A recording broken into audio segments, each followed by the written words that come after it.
What the heck? No one's here. I'm here. I'm just eating a roll.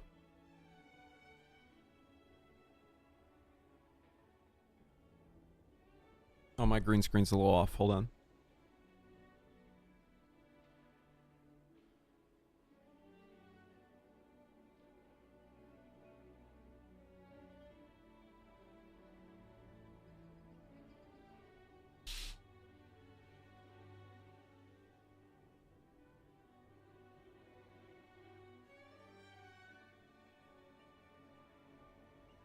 Long stream? No. It'll be up soon.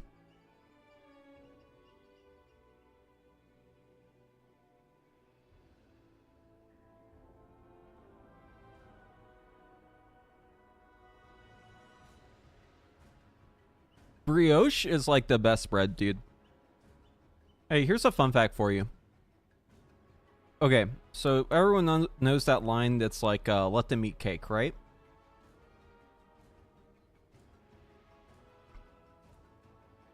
It's like the famous line everyone refers to with the Marie Antoinette execution or whatever. Apparently, the line was actually "let them eat brioche." Yeah, it wasn't "let them eat cake." It was "let them eat this thing right here, brioche." Which is, I mean, it's kind of like cake if you think about it. It's getting green screened out whenever I put it up to the camera.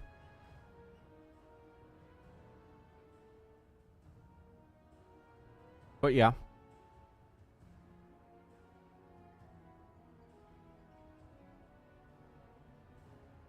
How's it going, Nanobite?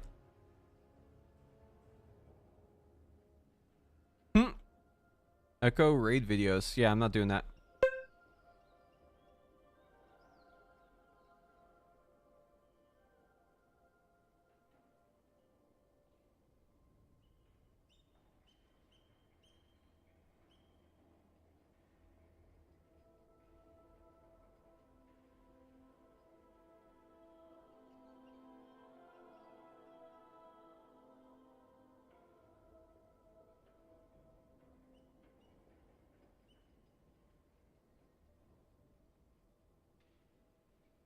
Okay, tried to adjust the green screen a little bit.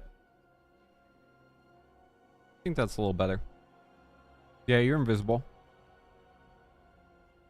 Oz, you gotta stop like coming in the chat and being like, you're not paying attention to me, brother.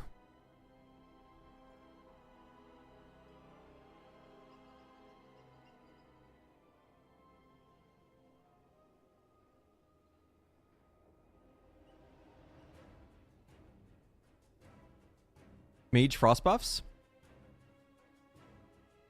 No, but welcome, Oz. Sorry, I don't want to, like, put you too much on the spot there. I'm just saying. We're cool, dude. We are cool. I just don't like when people, I don't know. Don't like when chatters are like, did you read my message? It just, for some reason, annoys me. I do read the messages. It's just my brain is super scattered. I'm super scatterbrained, and sometimes I'll read something and I'll literally respond to it in my head and I won't say it and I'll just forget. I have fucking crazy bad ADHD. The trick is to never be seen so you can't get banned. Alright, I see you. Your fucking days are numbered. Lemon Kool-Aid.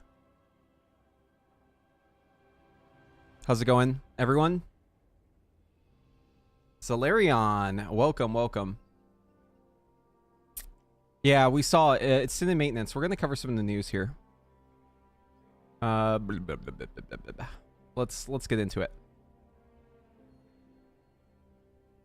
Gerard?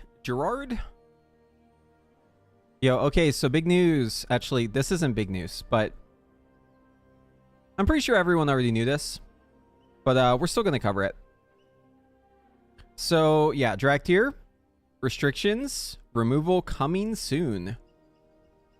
I don't know what that means. What does soon mean? Who the fuck knows, yeah? Impossible to know. Blizzard uses soon in like a way that you can never really understand what they actually mean. Because they could say soon and it could be completely not soon. Right? You gotta put the TM at the end of it. Yeah. But maybe it is soon. Who the fuck knows, right? But either way, we got evokers with weapons. Right, we got the fucking axes. This is a warrior, fury warrior, right? You can tell from the dual wield two-hander. We got some leather armor on this dude, so that's probably a druid or like a rogue. I assume a druid. Looks like a druid. So yeah. I want them to put it on mage, dude. I want to fucking jump around on the mage. I also want to know what they're doing with the racials. Are they going to make the racials so you have both? Are they going to share cooldown? What are they going to do? My theory is it's going to share a cooldown. That's my theory. If you're not Evoker. I think if you're any other class, I think the Evoker racials will probably share a cooldown. But I have no reason to believe this other than just like thinking about what would be probably smart for them to do. And they may go a different path. They may just make it overpowered because they want a bunch of people to spend money, right? Think about it like that, right? Every person who has a character that's changing into Evoker, that's plus $25 to Blizzard, yeah? So maybe they'll make it overpowered just so that people fucking open up their wallets. Who knows?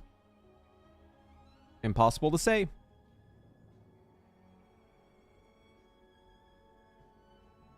But yeah, that's the news. There's also a video. Let's watch it real quick.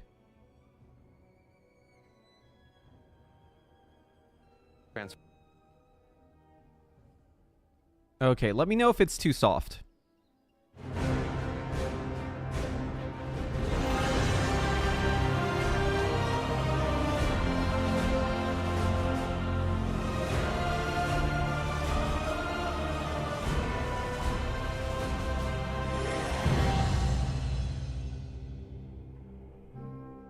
Welcome to a special edition of Wowcast, and thank you so much for joining us.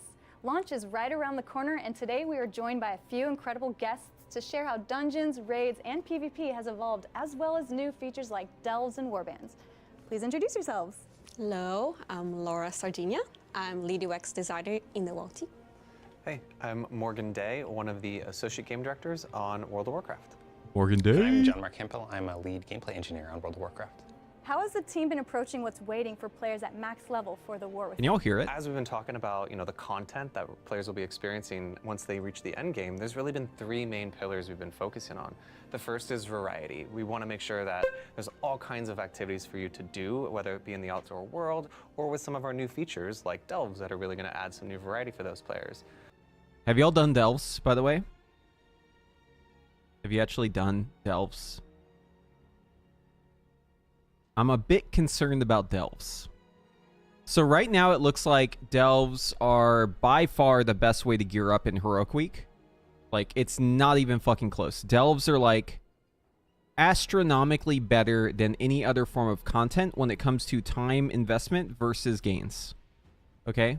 So basically, in the expansion, unless they make a change, everyone is going to be doing delves like fucking crazy if they care about their character. Okay, you're going to begin there and you're just going to be doing delves with a buddy basically every hour you're online until the actual content comes out.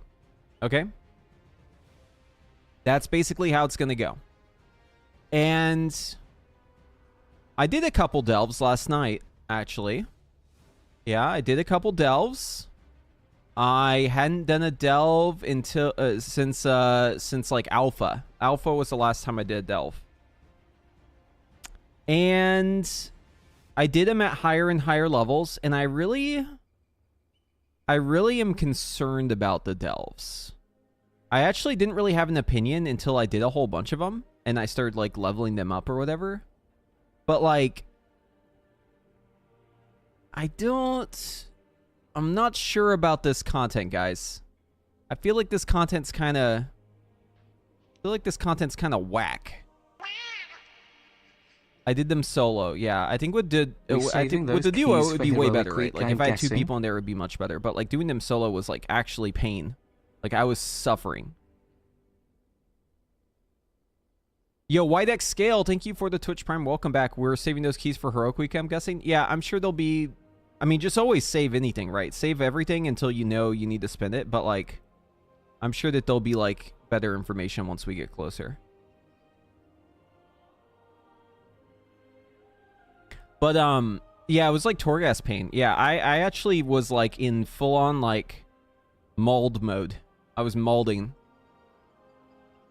And, like... I'm trying to be positive. I'm trying to be fair. I really don't want to just shit on it when I haven't been doing it long enough, but I have some genuine concerns about the delves. And I feel like I was just annoyed the whole time. Like, why the fuck is everything hitting so hard? Why is there so much bullshit I gotta do?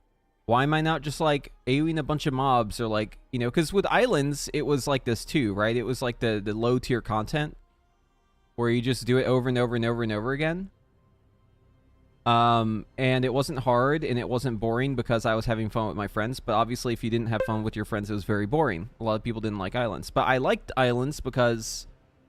I was always trying to see how fast we could do it, and we would get them down to like sub 1 minute 30, right? We would be doing these crazy fast islands where we just gather everything AoE it all down. To me, that was fun because I was getting to do like crazy AoE. But like with delves, it feels like they're simultaneously boring and too hard for what it is. Like it seems like weird how hard everything hits, especially like unavoidable damage. I don't know. I was actually getting like the same vibes I get from Mythic Plus on the beta, where I just feel like they like cooked it too much. I don't. Well, I'm gonna try to keep my options open and, you know, keep an open mind and keep going at it. But yeah, I'm not too hot on the delves, y'all. I'm not. I'm not feeling it really.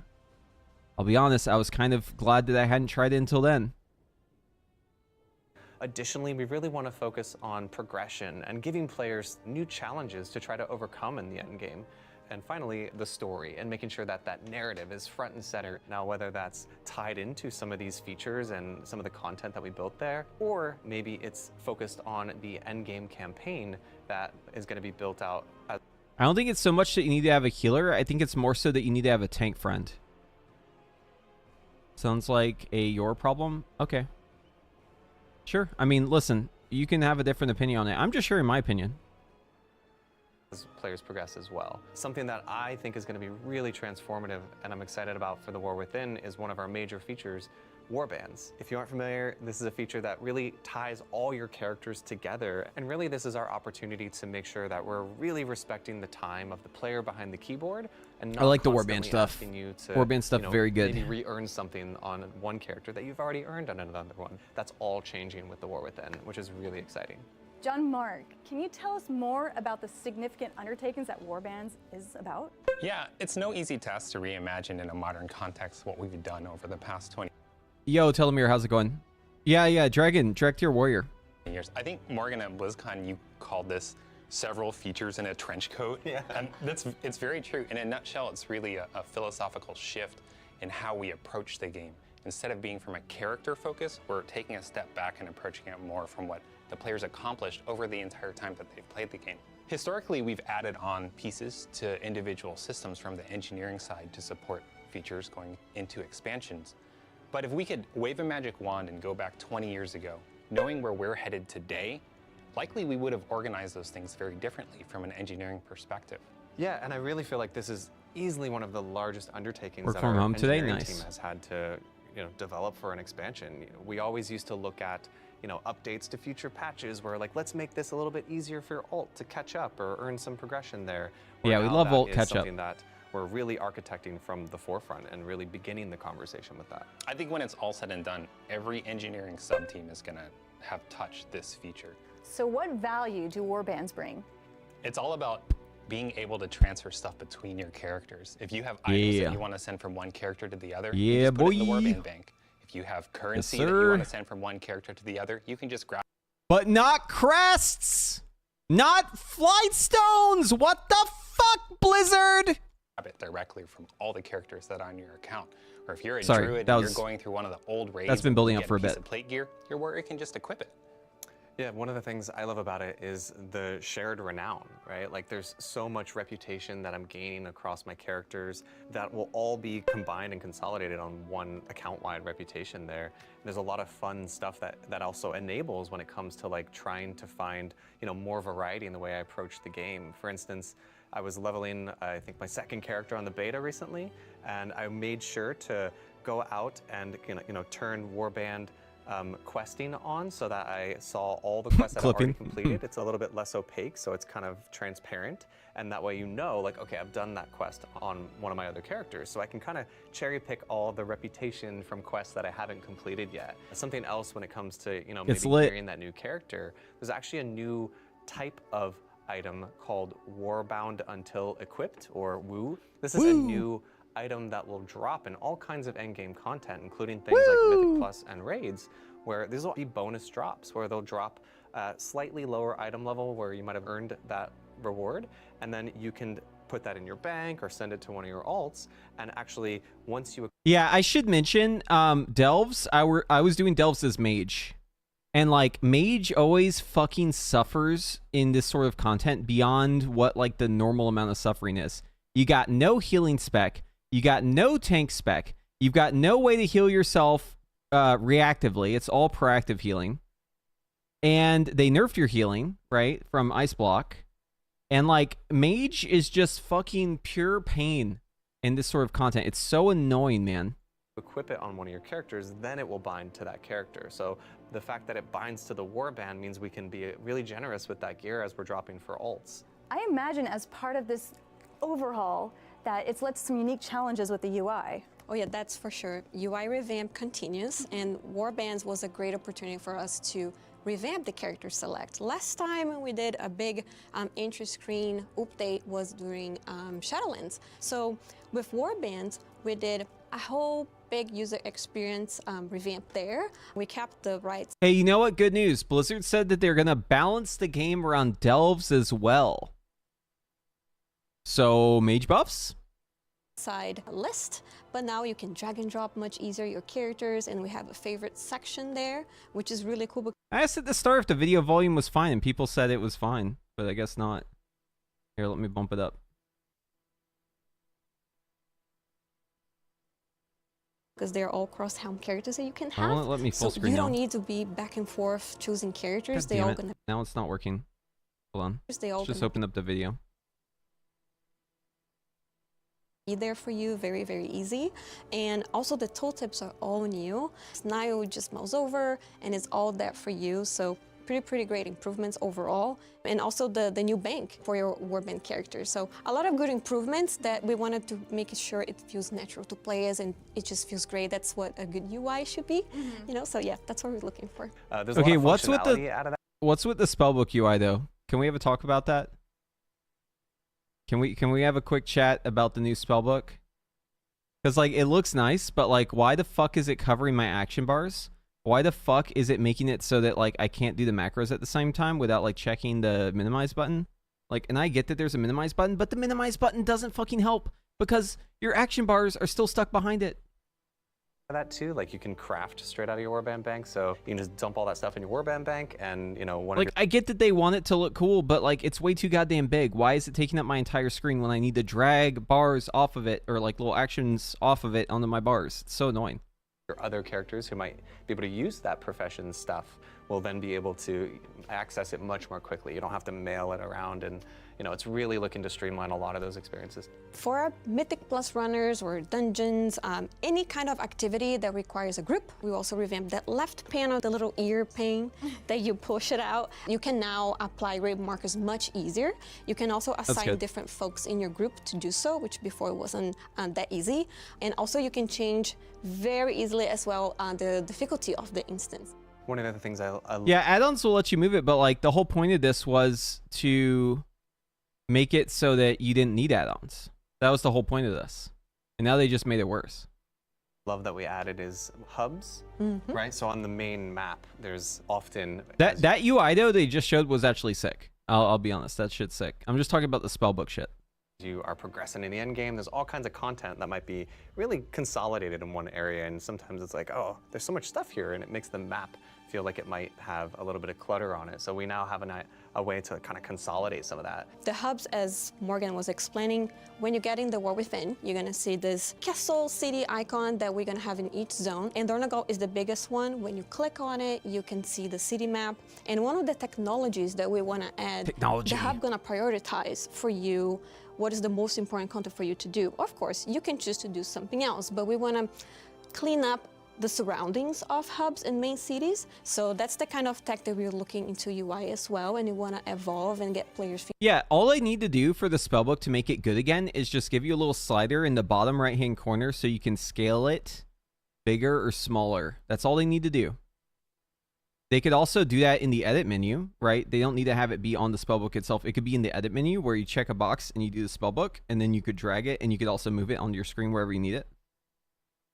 To me, this is just a practical change to make it infinitely better. Feedback. Also, for the end game, we have a new type of quest that's called meta quests. But those are end game important repeatable quests, and then they are the classic exclamation mark, you know, above the NPC heads. But it's blue because it reminds of the old dailies. But it's gonna have spikes around it, so you know that's like, oh, I should check this out. Yeah, so the hub when there's something available as a meta quest for that week, the hub will show that to players, so you know that's something that you should do. If you don't have too much time, you probably should prioritize those because they give very, very good in-game rewards. So that's the kind of technology that UI is trying to help players. Yeah, that's really helpful. You might be coming back, good stuff. or you're veteran players, or you just want to, you know, do the easiest thing for the week, and that's gonna be out there on the map for you, so you don't have to go back to the icon soup. Are there any extra quality of life improvements to the UI? Sure, I've seen a lot of the community very happy about the search bars, so we keep adding those. With Warbands, we have a search bar there as well. In Dragonfly, we had the search in the options menu. Professions, of course, if you're searching for something specific. Bags, we added that in Dragonfly, and the talents. But now... Searches are W's, dude. Big W's on searches. Love searches. The spellbook is getting a whole revamp, and it's so good to have a search bar there. The spellbook looks beautiful. It is good to have it, and yes, it does look beautiful. I agree on both those points. Now, like you can have. But why the fuck is it taking up my whole screen? And why can't I change that? Even if you click the button to minimize it up here, it doesn't change it. 2 pages, and that way you don't have to paginate as much. But if you really prefer one pane, there is an icon at the top, which is the collapse one. It comes back to the original classic. It's not original, though. This is so much bigger than the original one. It's way too goddamn big. Size, so we know some players really love that, and we want to make sure that everyone is happy with the new spellbook. Having the time to do all that stuff makes us so happy because we want to keep the classic WoW look, even though it looks modern, but it still feel WoW, and that's really important for us. Morgan, earlier you mentioned you want to empower players to play the way they want to play. How is that going to be approached in the new feature Delves? Yeah, so, you know, like let's talk about Delves. We've discussed, Delves are really bite-sized content, really targeted on those players who love progression in the outdoor world and maybe aren't so excited about going into group content. And who are tanks or have heals. Or queued content. Something that they gave us feedback on is that they really wish that there was a way for these to be a bit more difficult and maybe give them a bit of a challenge too. Delves, while the rewards might end at tier 8, so that the item level that you're getting stops there, the difficulty tier goes to 11. And when you reach that difficulty, there will be a hard mode version of Zekfir, which for people who might be familiar with some of those solo challenges like the Mage Tower of the past, this will be a new solo challenge for players to really, you know, try to tackle over time. And we imagine this is something that will take quite a bit of effort and, you know, progression to get to the point where you'll be able to defeat Zekfir at that difficulty. And waiting for you, if you're able to do that, is a really awesome, unique, kind of voided out version of that customizable delve mount that you're going to be rewarded with very early on in your delve progression. Can you talk about the different varieties of delves? Yeah, so with delves, there's 13 delves in total, and 13? Something that we really wanted to focus on was to make sure that each delve had multiple variants, right? So while there's 12 delves that you'll experience and be sent Yeah, if you're playing mage in delves, like, you kind of need a second player.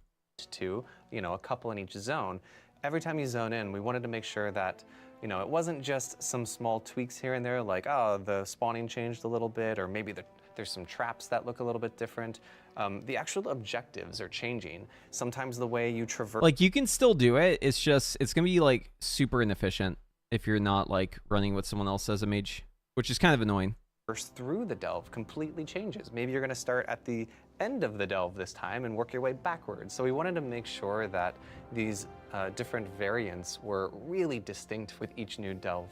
And we also wanted to make sure that, like I said earlier, with progression to be a large part of this. So there's a couple different aspects of that. For one, the Great Vault, which is something that a lot of our raid and PvP and Mythic Plus players are familiar with, is going to get an outdoor row with the War Within. So the loot that comes from... I think it's funny that they just got rid of the PvP one. From delves, we wanted to make sure that while it was bite-sized content, that doesn't mean it can't be really rewarding, right? So if you're able to, work your way up and defeat level 8, which is where the loot kind of caps out at, your Great Vault will actually reward you with items that are higher item level than you would get out of like a Mythic plus 10 end of run chest. So it's really, really good loot. Yeah, it's really and rewarding. We want to make sure that you're using that gear that you're in along the way to work through the different delve tiers and finally take the fight to Zekvir and by extension Xalatath as well, which also gets us into feeling like delves should be a big part of our endgame story as well, and making sure that they're paying into this narrative of Xalatath and all of our epic heroes that we're experiencing along the way. Something else that we added in the UI for delves is, there's now a whole tab that exists for delves. So the delves, like, I don't think they're going to give it, like, nearly as high of the track. So, like, you probably won't have to be doing them all the time. But, I mean, you could if you want to max out your vault, right?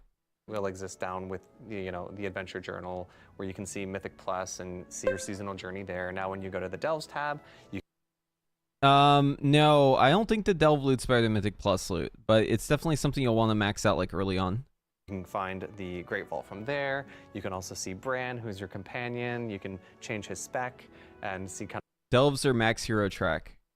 Yeah, okay, so maybe like hero track is, depending on like where you're at in the game, it can be low or high, right? So I think for most players it probably is pretty high then. But like for the people who are like doing the in-game content, it's not that high because like myth track is what you're getting from like most shit, right?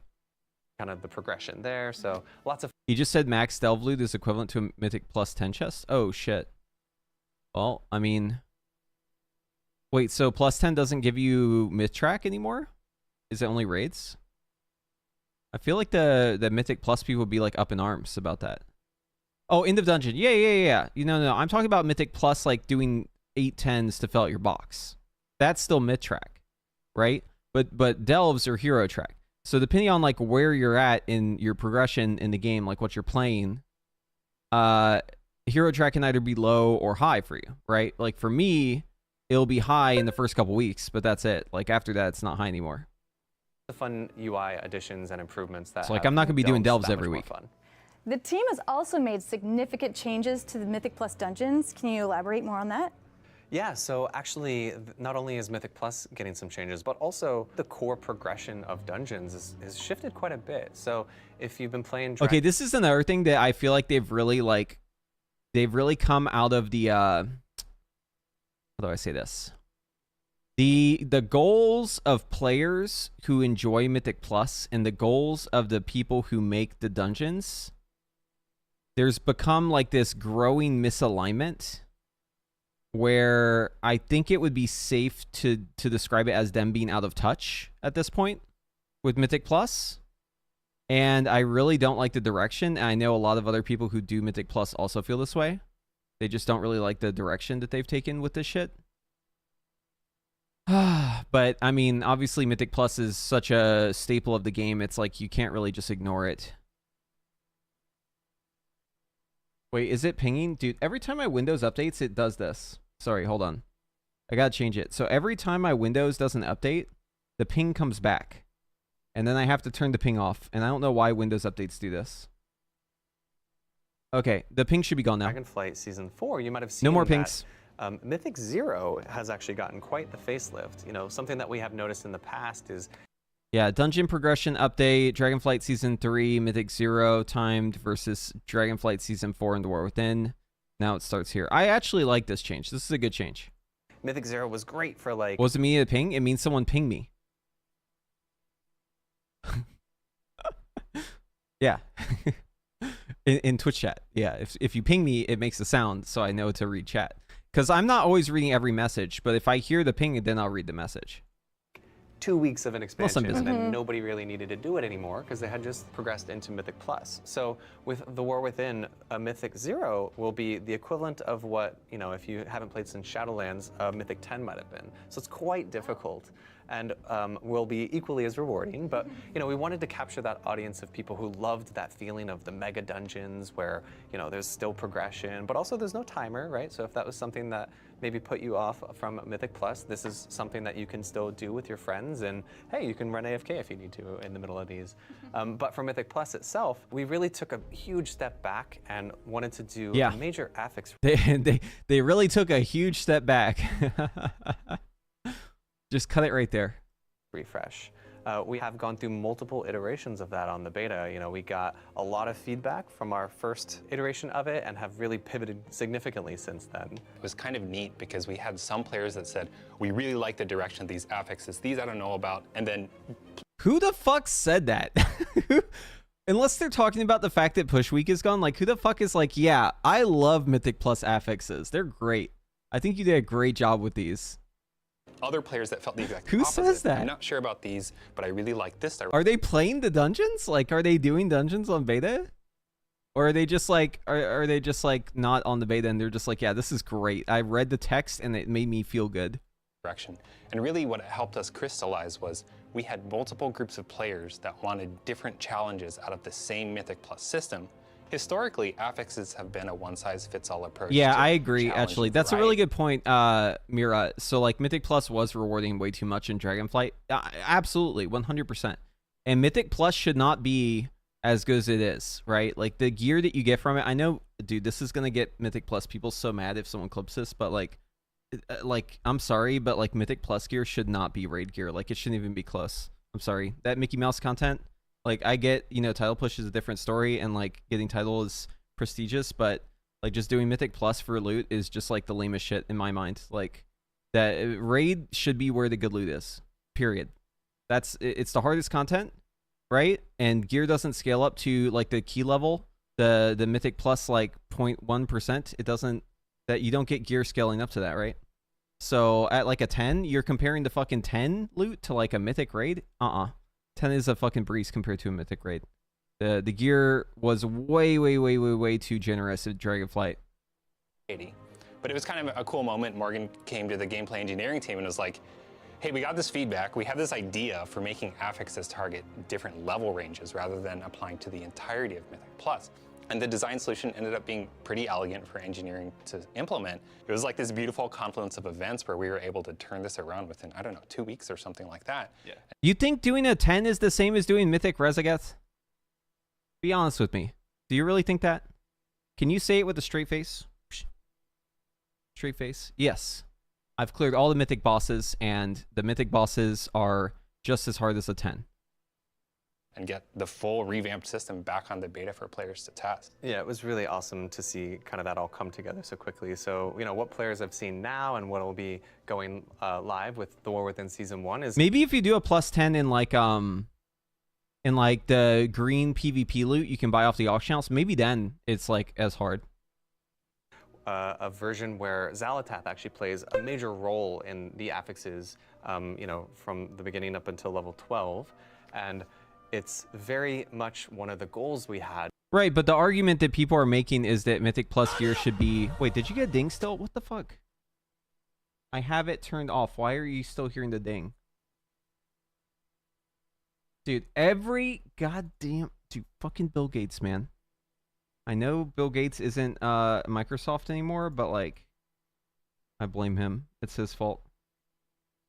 Chatterino is set to sample. Let me show it. Chatterino, sample, okay? And then we go over to GoXLR. Samples is set to not go to the stream. Unchecked. Yeah? So ping me again. I want to see if it happens. Wolfric, thank you for the Twitch Prime. Appreciate that. Fucking ping me in the chat. Come on.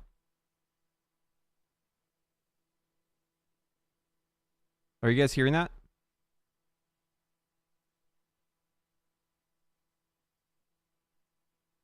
You're not hearing it anymore? Oh, did it fix it? I turned it off of sample and then I put it back and it fixed it. It was already on sample, by the way. I just took it and I went default and then I clicked it and I went sample again. And that fixed it. It's just a Microsoft bug. Fuck you, Bill Gates. To make sure that the story plays a part in all of our endgame content. So we really wanted to kind of achieve that by having her kind of show up in your Mythic Plus dungeon and maybe throw some spells at you and mess with you. You know, we're coming up on the 20th anniversary of World of Warcraft this year, and if you're coming back from a break or if you're a completely new player, just learning the dungeons can be daunting on top of affixes. Yeah. Learning the dungeons can definitely be daunting.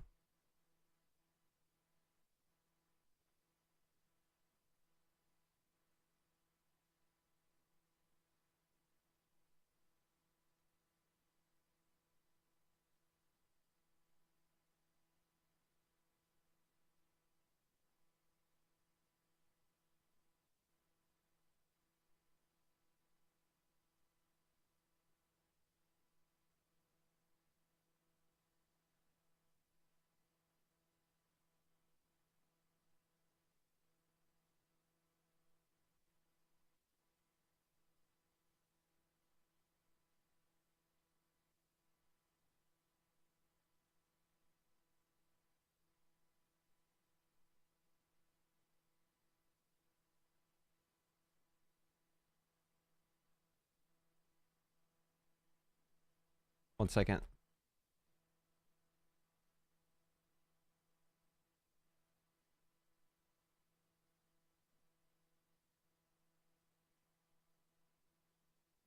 And things like that. So this sort of granular way that affixes apply challenges to the dungeons allows players to engage with them in the way that they want to be challenged.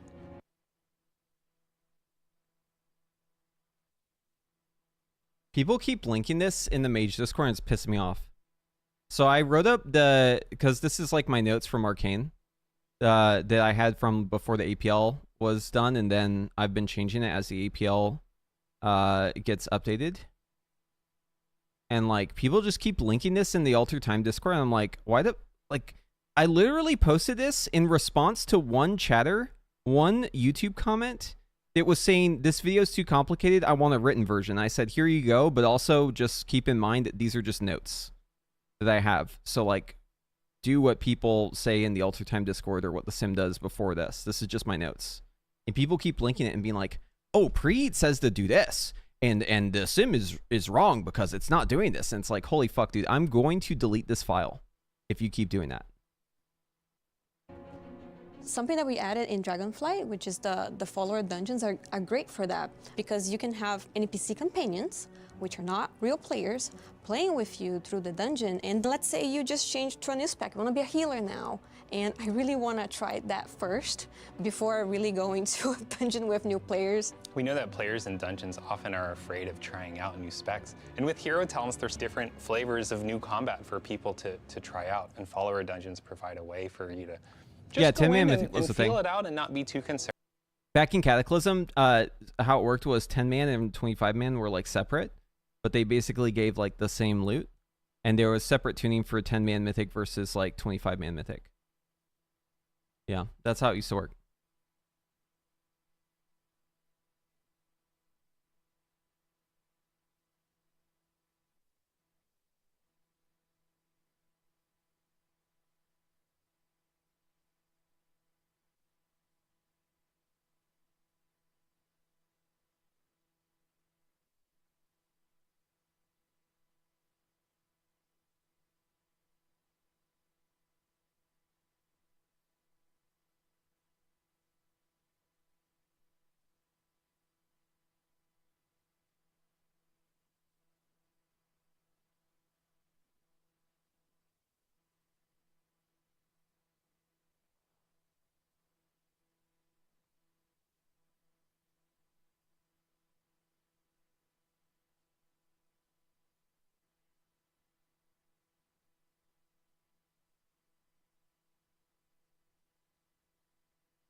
concerned about how you're impacting other people. Approachability has been mentioned a few times. How are we applying that to PvP? Yeah, there's actually a new feature that I am personally going to. Oh yeah, back then I don't play think the quite a names were bit, the same. Yeah. Where you're going to be able to experience essentially rated battlegrounds. It's called Rated Battleground Blitz, which is a smaller number of players, and you'll be able to earn conquest and all the awesome rated PvP rewards while playing battlegrounds. Because we know there's a ton of people who love battlegrounds, but the jump into arenas sometimes might be a little bit scary. That is a much more smaller experience, and each little mistake counts for a lot when you're in an arena. Where Oh, in chat's still arguing about there's plus a lot 10s? Okay. more going on. Usually they last longer. There's objectives. So we really are excited about that new feature. I know I have done a ton of, I know the community calls them YOLO RBGs, where you can just do RBGs, don't worry about voice chat, you just kind of go in and play. I always love running into those, so having this feature will kind of take that place for me. So I'll be able to earn my conquest early on in a season. I know we mentioned the Great Vault quite a bit earlier when we were discussing this. We actually got a lot of feedback from our PvP players that they don't love having to have the Great Vault be such a big part of their itemization and gearing journey. Not only does it add some potential randomization, right? Like maybe first week of the season you got a weapon and I don't, and that kind of can create some imbalance there. But also, like we're talking about accessibility, it can also cause problems where maybe you're a couple weeks into the season and you just now want to get into PvP, but there's no catch up on the Great Vault, so you can feel like you're permanently behind on PvP, and it's maybe the barrier to entry is a little too high for you to get into that. So not having that in the Great Vault actually solves a lot of problems for us, giving players more agency in how they're rewarded, and also we have much stronger catch-up on things like our conquest currency for PvP players. So we think that will be a big step forward for that audience, and hopefully inspire some people to check out PvP in the War Within. Raiding is an integral part of endgame. How is the team approaching raids this tier?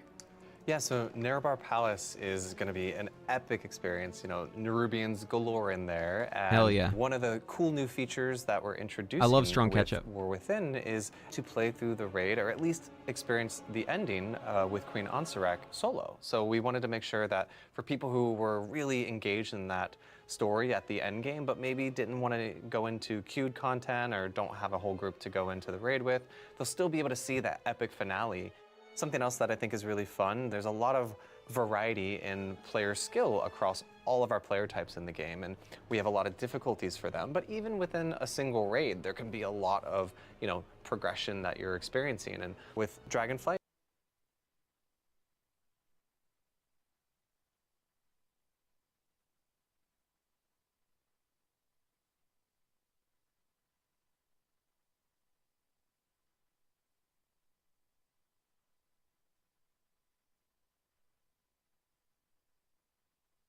One second.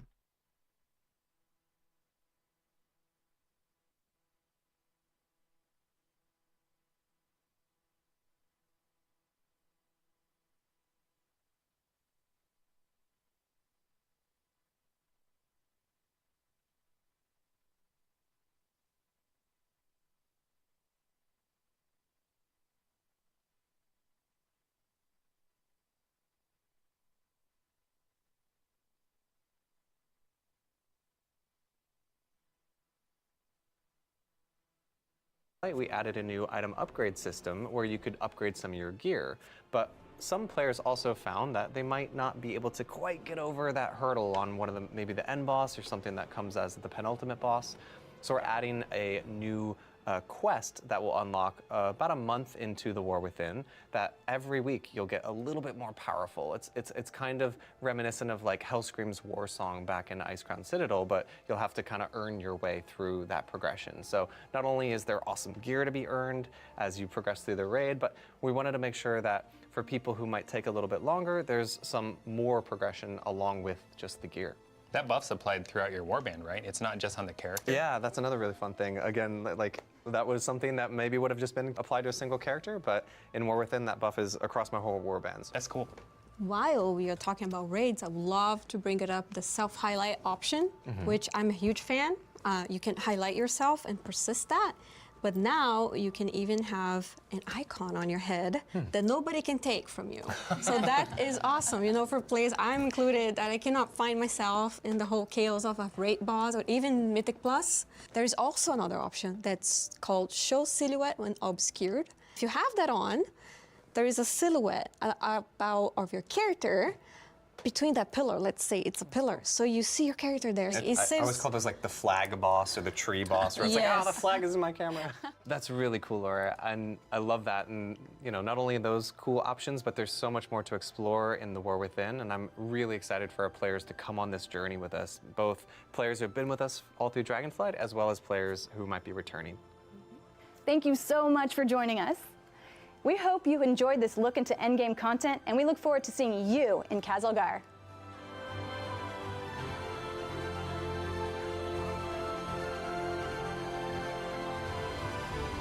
Hell yeah. Hell yeah. Okay, are the servers up? No. But let's check anyways. Who the fuck? Why isn't Zaru really saying anything? He's not in there, dude. That's not him. You damn goof. Rating is the pinnacle of PvE content. WoW always has been. Largest coordinated effort in the game. It should be a slight gearing edge compared to 5-man content. True.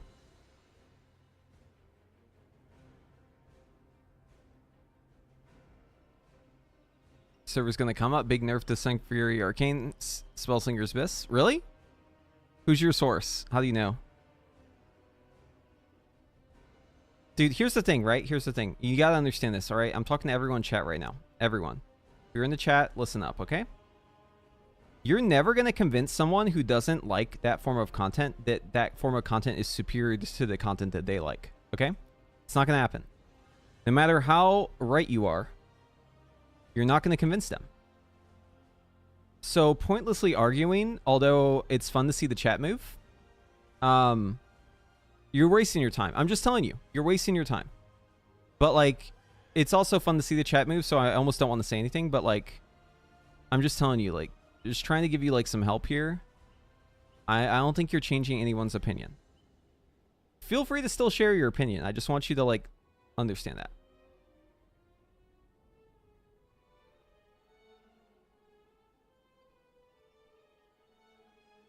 Yeah. And if it's just friendly debate, then feel free to carry on. I'm just saying that, like, if your intent is to change someone's mind, if that is the goal, then you will never succeed in this goal. I just want to make sure that that's clear. But hey, I'm always here for the debates. I like it. I like the friendly conversation. That's fine too. Even arguing. Arguing's totally fine too. Okay? I'm just giving you like a heads up on, like, because I've had this conversation a lot, you know? I've like talked about this a lot. Like, you're not going to change my opinion. I'm not going to change your opinion. But I think it is... I think most players probably agree that the raid content in this game is harder than the Mythic Plus content. But, I mean, not everyone's going to agree on that. Right? Not everyone.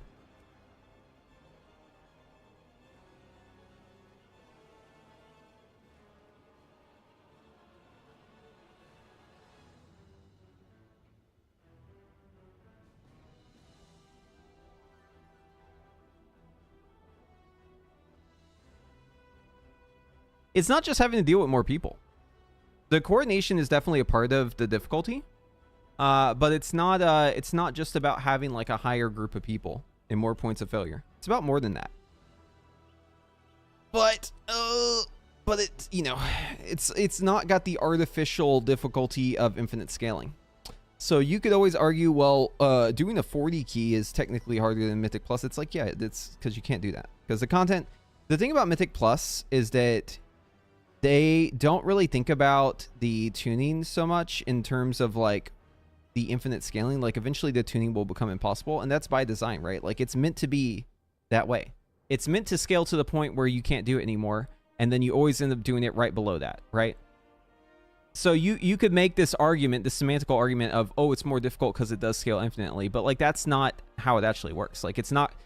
Even though it does scale infinitely, like, the tuning will eventually, you'll hit a fucking brick wall, because it's not designed to be looked at that way. It's just repeatable content that has a cutoff for eventually where the highest it can be, and it's fun to push it to that point, right? And that's where like the fun is in Mythic Plus, is trying to reach that point where they push it to the actually absolute extreme. But like, it's artificial difficulty, right? They're just making everything one-shot you eventually. That's just how it goes, right? Where you'll like not be able to reach a certain check, and then you die to the mechanic where you have to have the DPS check. Whereas Raid is built with the consideration of tuning. So they tune Mythic Plus too, but I'm just saying like Raid has like a goal in mind, right? And they try to like hit that goal and they tune it around it, and they can make it very, very difficult without ever making it impossible as long as they tune it correctly. But Mythic Plus will always have impossible as the high end, right? So usually what this argument devolves into is which one is harder. And then, you know, people will pull out the infinite scaling card and be like, well, technically it's infinitely harder, so, you know, checkmate. But it's just like the argument's just like kind of silly, right? Because that's not how it actually ends up working. It's like one of those things that's like technically true, but I don't think that's a good reasoning for why it's harder. I think that's kind of like a fake reasoning.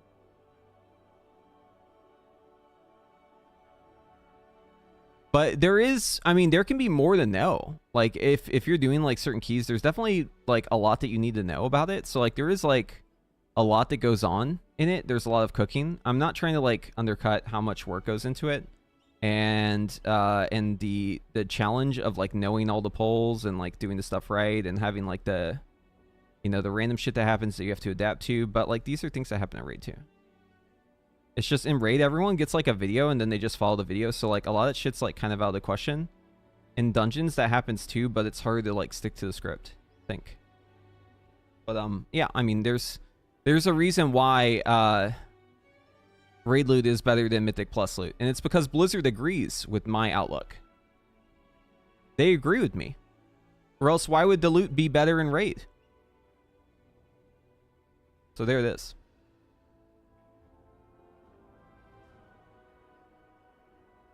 Okay, yeah, so anyways, we covered this already, but yeah, Draktyr warriors, Draktyr leather wearer, could be a druid, could be a rogue. Who the fuck knows? But they said it's coming soon.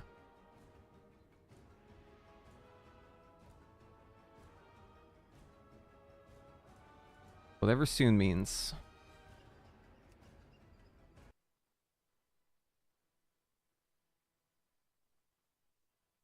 Is beta up?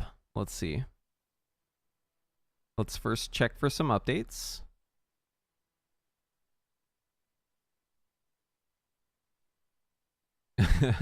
People will kill Mythic in-game bosses all the time, but no one's ever timed a plus 36 checkmate. I agree. Yes. Clearly, Mythic Plus is harder across the board for this reason.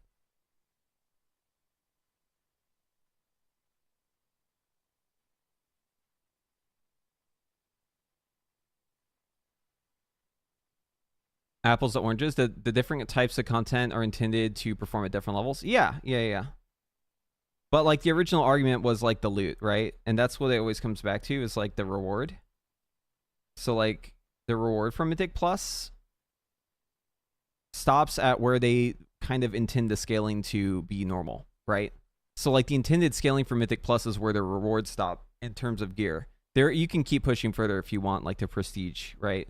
But there's really no other reason to do that. Like there's actually no reason to push for title except for to get title. So if you ever do a key above a 10 and you didn't get title, unless you enjoyed your time, you wasted it, okay? Because that's where Blizzard says this is where we're cutting things off, right? So yeah, I mean, the loot in Mythic Plus from Dragonflight was definitely way too much. Like you got way too much loot from Mythic Plus. It was way too good. It was stupid. And they're dialing some of that back in the War Within. And I actually think that's a good thing. I'm not happy about the Delve stuff, but I do think the change between Raid and the Mythic Plus stuff is actually good and smart.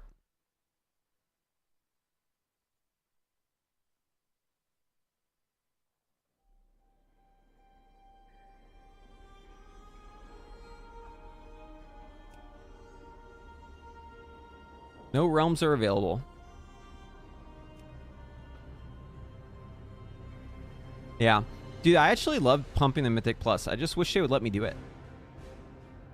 They're always like trying to make it so I can't have fun. They're always adding like all this bullshit mechanics and stuff that's totally fine normally, and then it just makes it not fun. It just makes it a slog. Dude, just look at Mist, man. Holy fuck. What they did to that instance is a war crime. They took a perfectly good dungeon and they made it so much shittier. They literally took one of the more fun dungeons from the past and they just made it dog shit. It's not even just melee. Have you done it again since the recent changes? The most recent changes. Like, the count is fucking obnoxious. It's crazy. And the bosses in there take forever.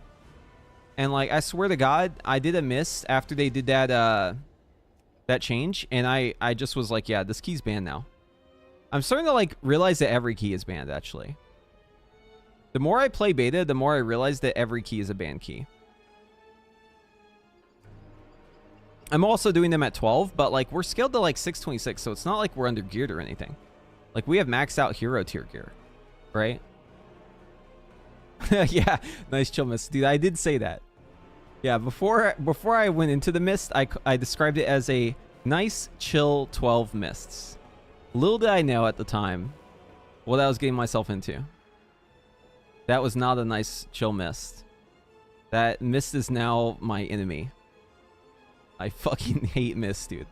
And like, it was a perfectly fine dungeon in Shadowlands. Mythic Plus was fine in Shadowlands. Why did they cook it so much? Why the fuck did they take mists, add one-shot mechanics to the giant bugs, add a fuckload more boss damage, add a shit ton more count? Like, why did they take a dungeon that was already working just fine and make it bad? I don't get it. Why did they do this shit? It's crazy. They added like a shit ton of anti-melee mechanics. They added a shit ton of like one-shot mechanics.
How do I make it so that,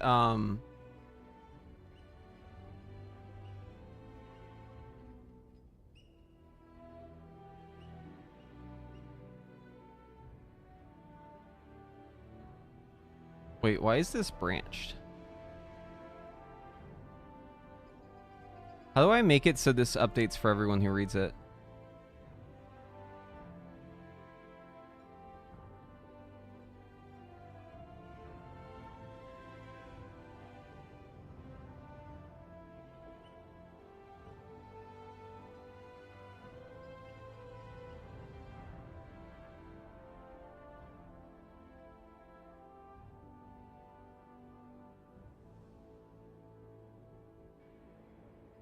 It's not a project.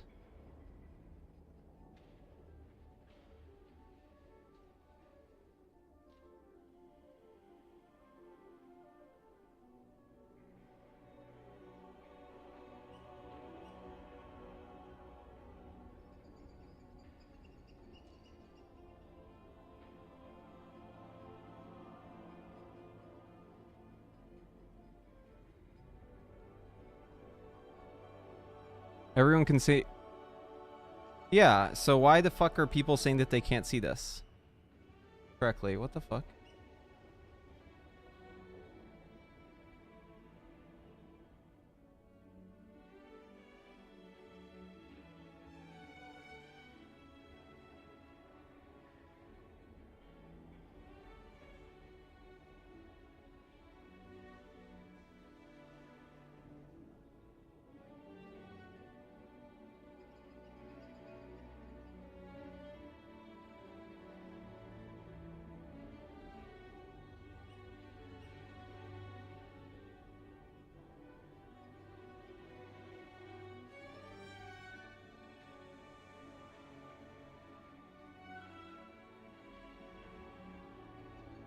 Yeah, I think it was cached on their browser. Because it's literally showing, like, I just clicked the link that they have posted because they said it was old. And then it's literally got the line I put in there.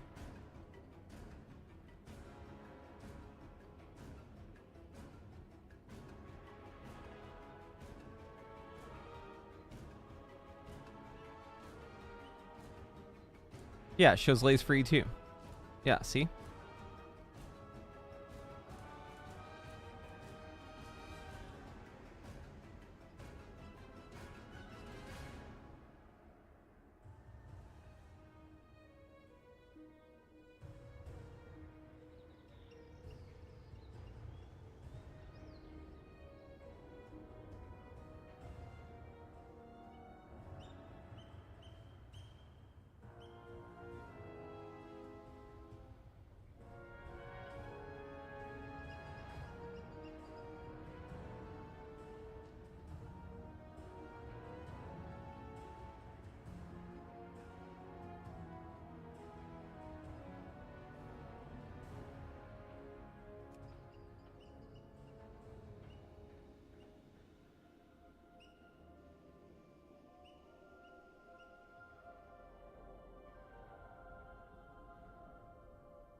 Bum, bum, bum. Yeah, Dev Evoker is updated. You just use Deep Breath. You play Scale Commander. Use Deep Breath right before Dragon Rage. Use it on cooldown outside of your Dragon Rage. There it is. There's your Devastation Evoker update.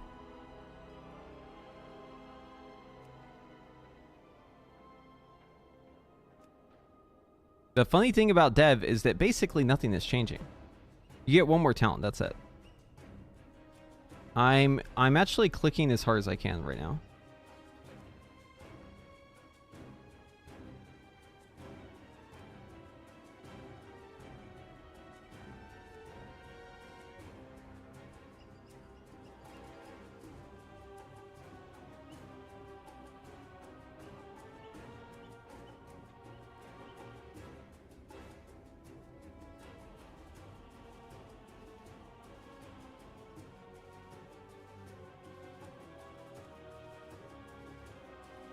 This is beta, not live.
What's Velocity's plan to War Within? Here, let me give you a quick rundown.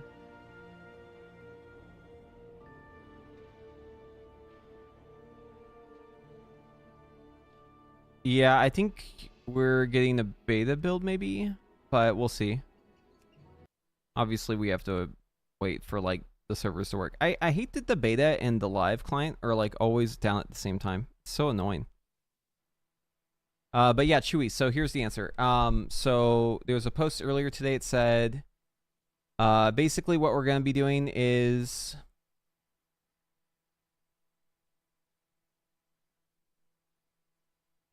I think we're going to do some splits. Yeah.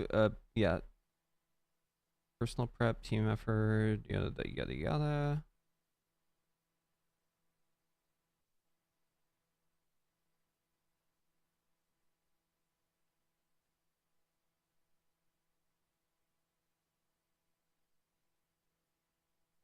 Yeah, just like rating 3 days and owning is the best way to summarize it.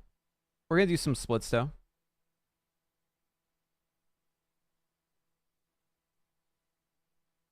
Yeah. Time for Classic? No, absolutely not.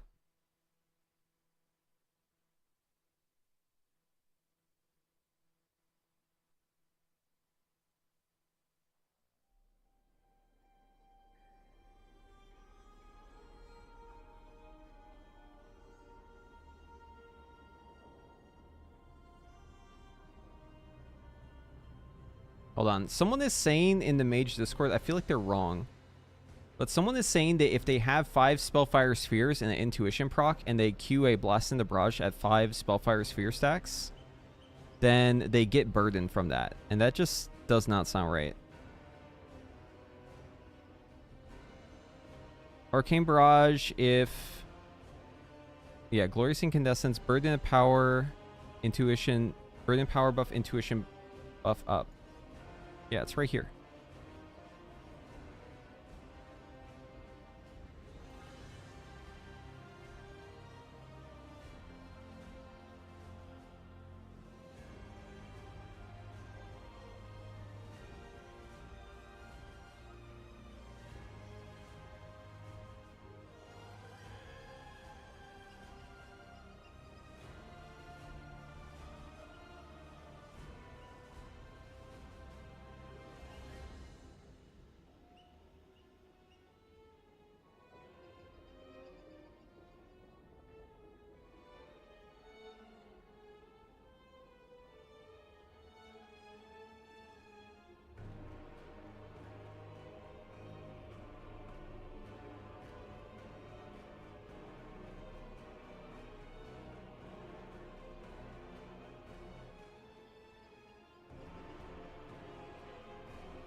Which mage is good right now in the beta? Yeah, go watch my latest video.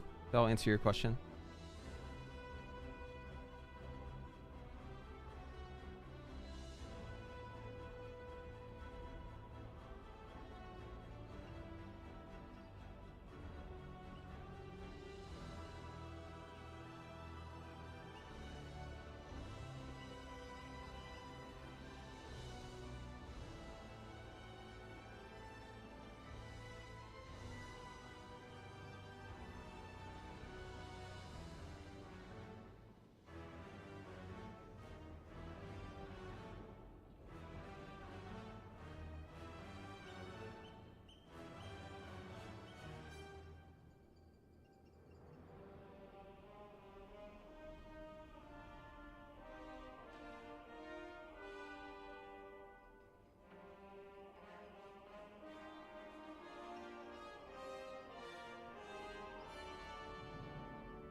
I don't know why they're reading so much into this. Like, there's different versions of this from yesterday, and then 3 hours ago it was updated, and then I updated a couple times since then.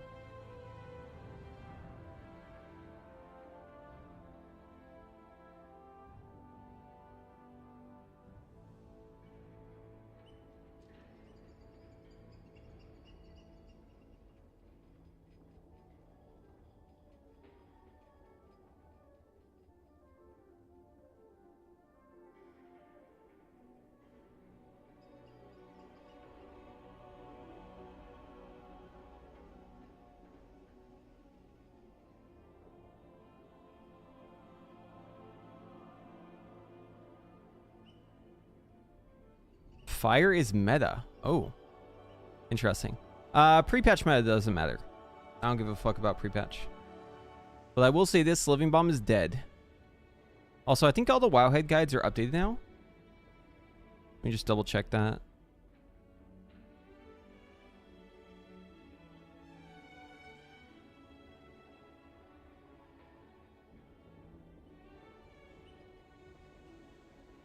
Any thoughts on Moonkin? No, I don't think about them.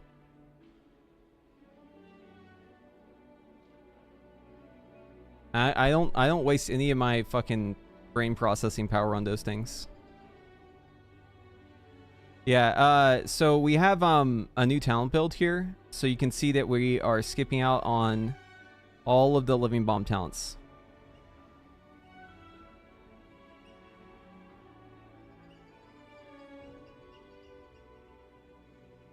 Uh, 11.0.2 patch notes? Yeah, sure. We'll go over it.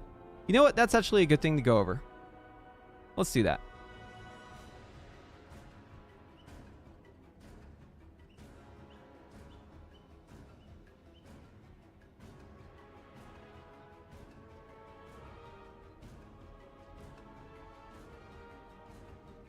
I'm just deleting this file. I'm so fucking annoyed with people asking me questions about it.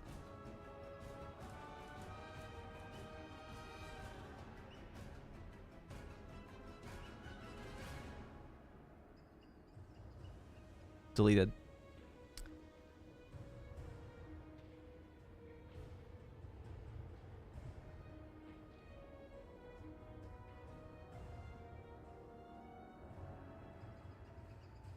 Okay, so here we go.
So here are the 11.0.2 updates.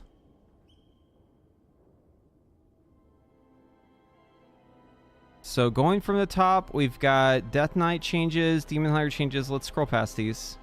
Okay, let's start with Evoker changes. Yeah, so I mean, I uploaded the GitHub thing just as a favor to someone who put a YouTube comment asking for a written guide. The problem with doing a nice thing like this for people is that if you ever put information out there, there's like so many people that are just confused about what they're reading. They can't read. They won't read like the top line. You know, they'll just like immediately ignore the text on the screen somehow. They'll hold on one line and then they'll ping me asking questions about it when it's all explained in there. Or being like, oh, is this better than... And it's like literally there's a disclaimer at the top that says like, you know, this is just my written notes. But anyways, they keep doing this, so I'm just gonna delete the file. Like, I'm tired of getting pinged over it. This is why I'm so distracted right now, because people are literally, in real time, constantly pinging me about this shit. So it's just easier to delete the file, because I mean, I'm just tired of like answering the same question over and over again, because I'm getting like pinged in Discord over and over again. So anyways, it's fine. It's gone. Yeah, so Evoker is getting some buffs here. So Disintegrate damage is increased by 10%. Fire Breath damage is increased by 10%. Azure Strike increased by 10%. Deep Breath increased by 20%. Verdant Embrace is increased by 20%.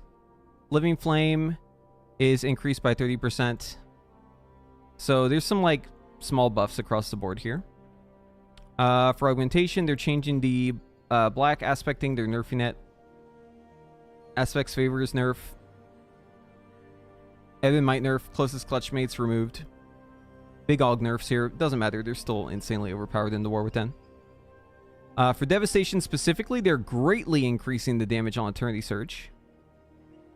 They're also increasing Pyre damage, increasing Shattering Star damage, increasing Unravel damage, increasing Firestorm damage. They're making it so that Animosity is increased, so Animosity is better than it was.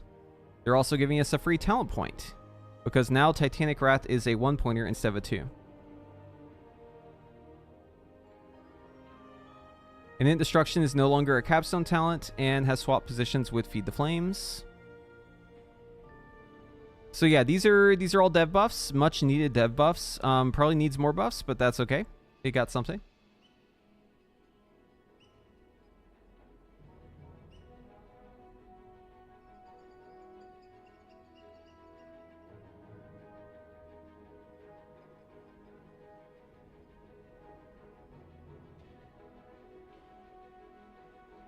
So let's scroll down. Oh wait, what's the BM changes? I'm actually curious about this.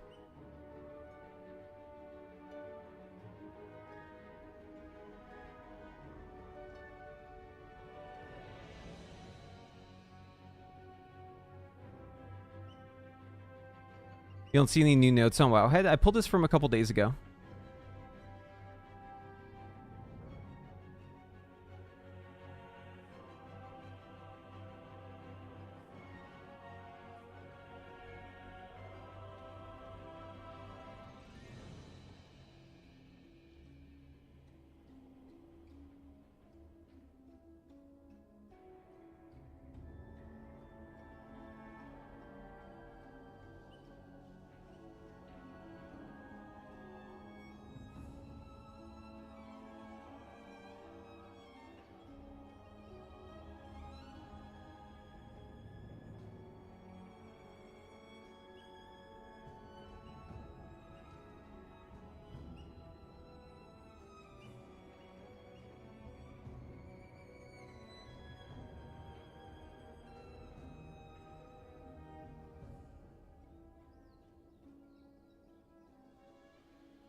And then, so yeah, going down, we've got Beast Mastery, Pet Melee damage reduced by 10%. Laceration damage reduced to 8% was 15.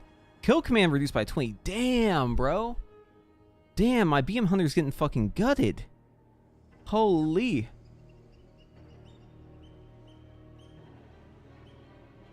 That's crazy.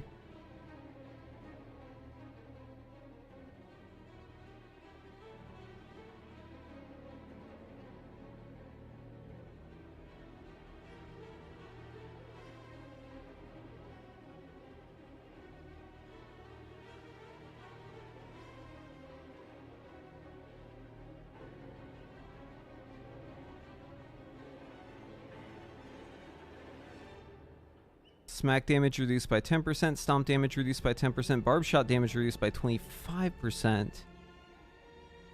Fix issue with territorial instinct summoning extra pet. Fixing, dude, I think BM might be like Dedge. That's crazy.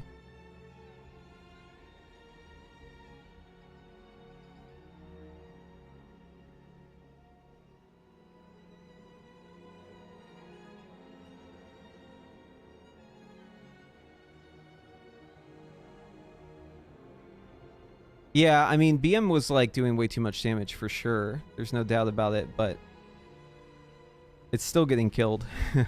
Or it's still getting like slapped pretty hard. I don't know how it's going to end up after these buffs and nerfs, but we'll have to wait and see, I guess. Mage changes. Okay, so Mass Barrier is now a 3-minute cooldown. Savant damage bonus increased by 100%. Savant Arcane Blast damage is now increased by 50. Arcane Blast damage increase. Missiles damage increase. Barrage damage reduced. So they did the Arcane Charge thing. These both go hand in hand. It ends up being a nerf, but obviously there's more to it. Orb damage reduced. See, I don't get this one. Why is the orb damage being reduced? Orb doesn't do damage.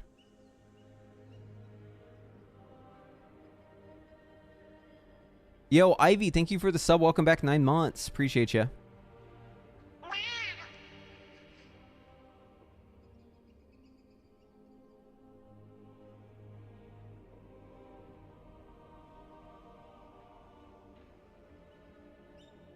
Through 2-minute damage bonus decreased to 100% on primary target to 50.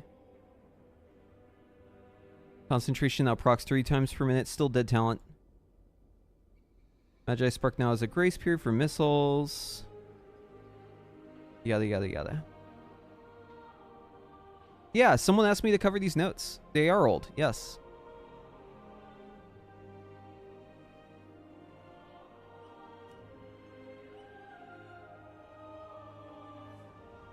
Here, let's look at the date. 4 days ago. But this is the patch notes. Like, the patch is happening today. We're covering the notes for the patch that's literally happening today. Okay? So, yes, the notes were posted a couple days ago. But this is literally the patch that's happening today.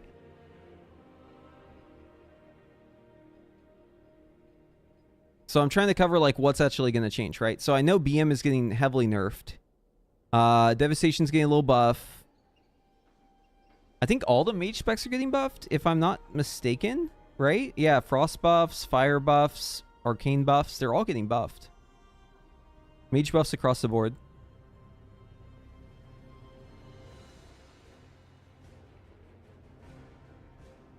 Okay, here's where we get to the weird shit, all right?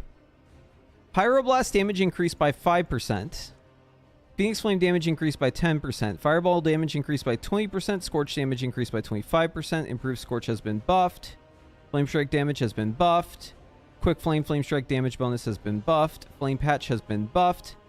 But here's where things get weird. Okay, they say here, Living Bomb damage decreased by 63%, but it's hard to, like, understand the full context of this change until we, like, go through the full notes. So I'm not going to react to this yet. Let me just keep going. Living Bomb is now target capped to 8 targets and no longer splashes. Okay? Living Bomb visual effects have been reduced. Lit Fuse has been changed to trigger, or, like, be a 4% instead of a 15%. Explosive Ingenuity has a chance to trigger reduced to 3 instead of 10. So these are both pretty crazy, right? Explosiva's Living Bomb trigger chance during combustion reduced to 15. It was 30. Living Bomb damage increase during combustion has been reduced to 40%, was 50. Deep Impacts cooldown reduction reduced to 10 was 15. Okay, so it's not like immediately clear here in the notes. But what this change did is it made Living Bomb terrible. You would never spec in the Living Bomb. Like, just don't do any Living Bomb. It's not worth it. Mage didn't need buffs. We're not talking about beta. We're talking about live. Yeah, Mage doesn't... I mean, Arcane certainly doesn't need buffs on beta, but we're talking about live. If you go to statistics, I mean, Mage does need buffs, actually. Right? Look at Mage. They're all below average. Fire is one of the worst specs in the game.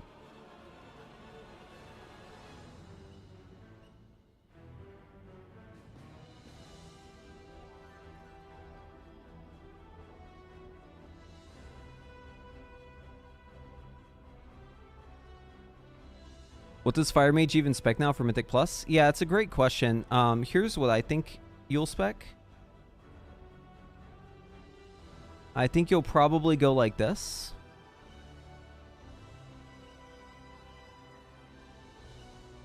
So you're picking up Firefall. This would be Ignite build, by the way. But if you were playing Fire, you'd be like going for Master Flame. You can't really go for any of the Living Bomb stuff, so all this stuff is out of the question on the right-hand side. If you wanted to go Flame Strike, you could go this instead, but the problem is now you're having to invest 3 talents over here because you don't pick up Mark of Flame, Fire Lord otherwise. So it's 3 talent investment versus what it was before. It was a 2 talent investment. So the Flame Strike build effectively has been nerfed because of this. Because you need to pick up this talent to make it work. Mark of the Fire Lord, and you aren't picking this up anymore otherwise. It used to be that Living Bomb was actually sick in like 2-target cleave. You could pick up Blast Zone. At the very least, you could pick up Explosivo and Mark of the Fire Lord. But yeah, Living Bomb is just dead now.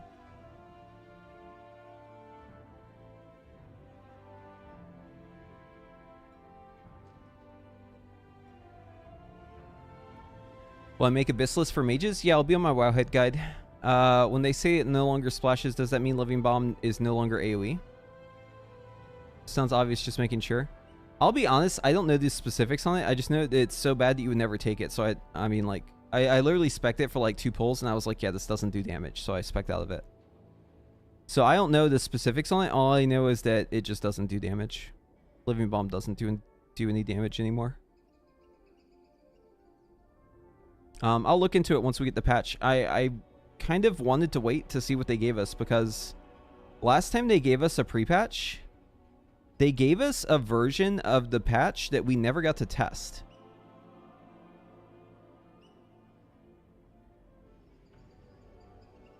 Because the version that they gave us for pre-patch was a different version of the game than was ever on PTR. They just YOLO'd a fucking Frankenstein patch, and they just gave us that instead.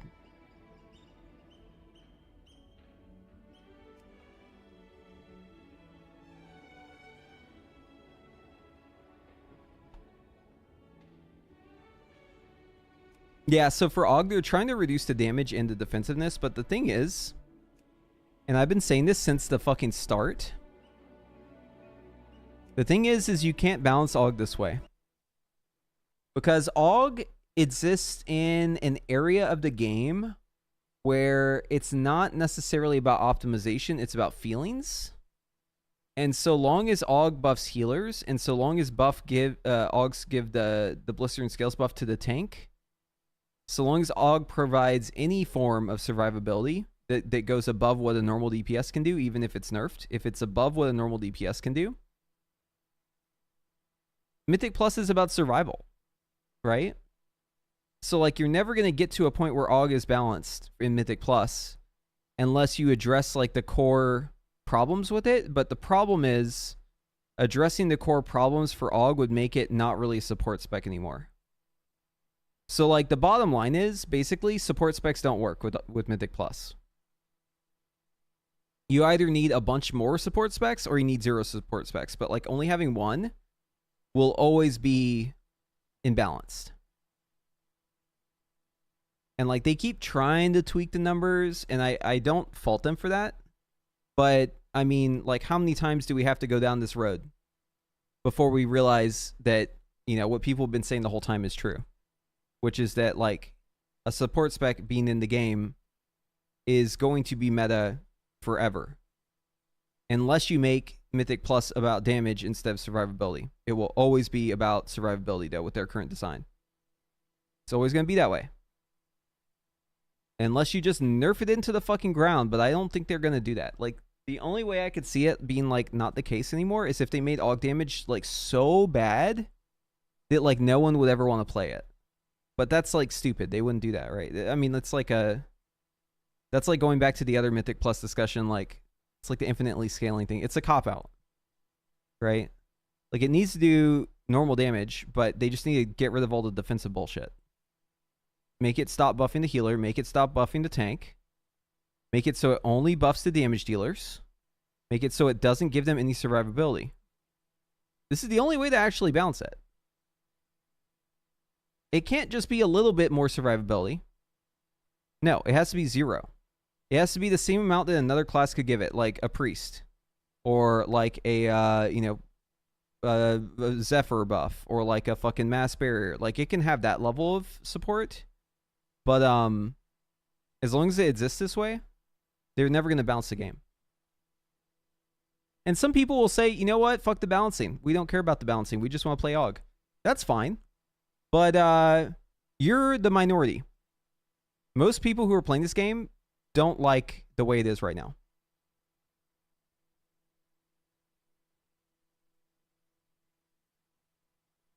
I know in my audience, I have a lot of people who play AUG, so like there's a lot more people who will say that they want AUG to be overpowered. And like, I totally get that. It's fun to be overpowered, right? But like, we still have to acknowledge the fact that you're overpowered. We can't just ignore that.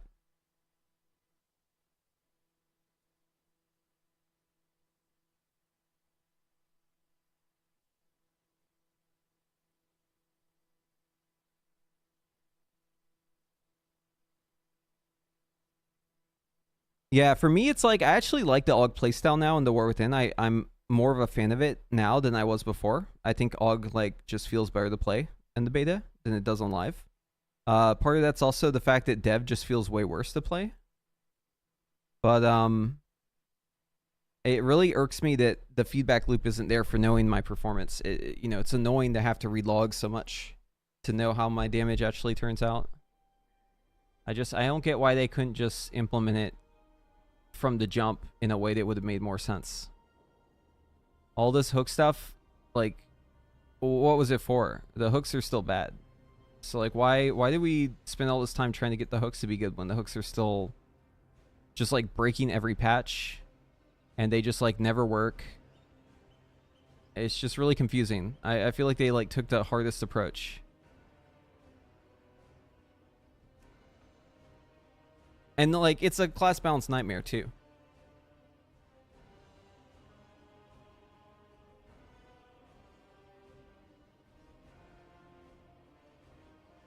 You know what's funny about AUG though is it's like, it is the best spec ever if you want to like get away with doing content that's way above your like pay rate, right? Like, you can punch way above your weight class as an AUG whenever you're trying to get title or whatever, because people can't really tell that you're bad. And also, it's like really hard for you to like make mistakes and die in the same way other classes will get more called out for like making mistakes. Like, it's just easier. And people don't really have as much visibility on it, so you can like get away with being bad or like worse than like your peers. So you can kind of sandbag as AUG and like get away with it. It's hard for people to catch you.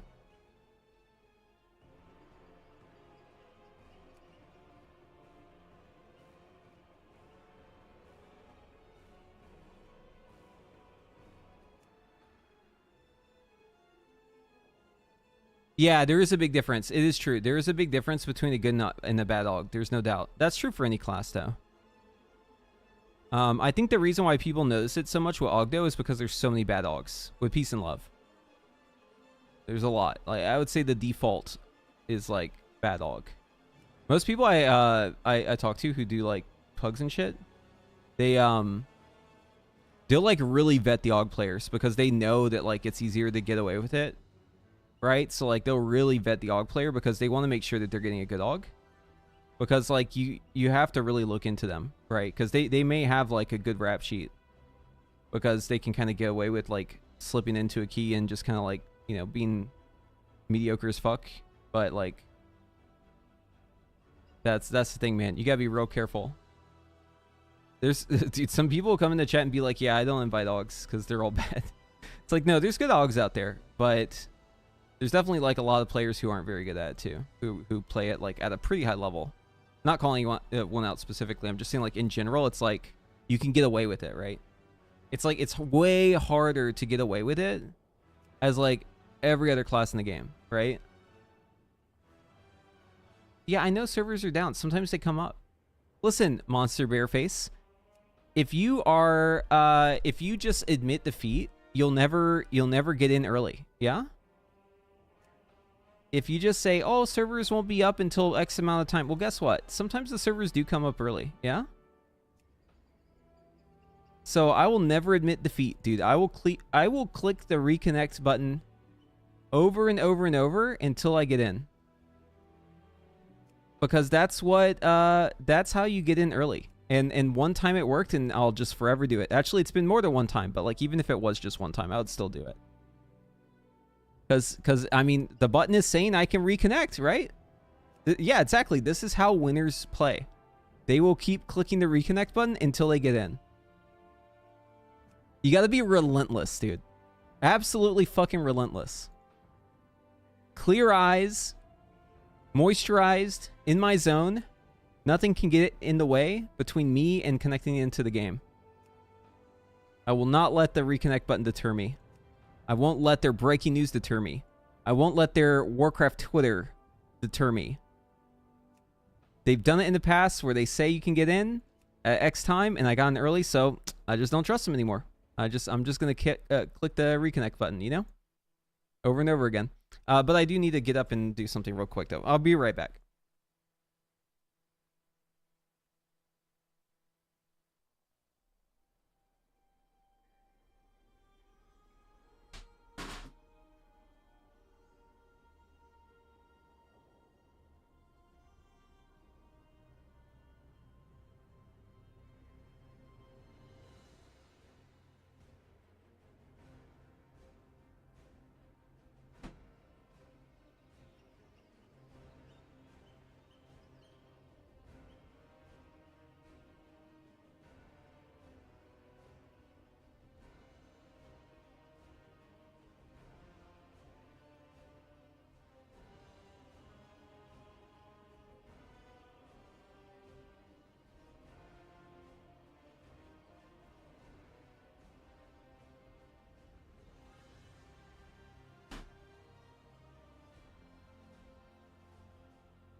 I was just thinking, like, how funny would it be if the servers came up right as I stood up?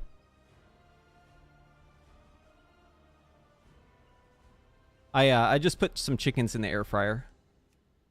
Chicken, chicken, chicken. Okay, beta though. Beta should actually come up sooner, I think. Yeah?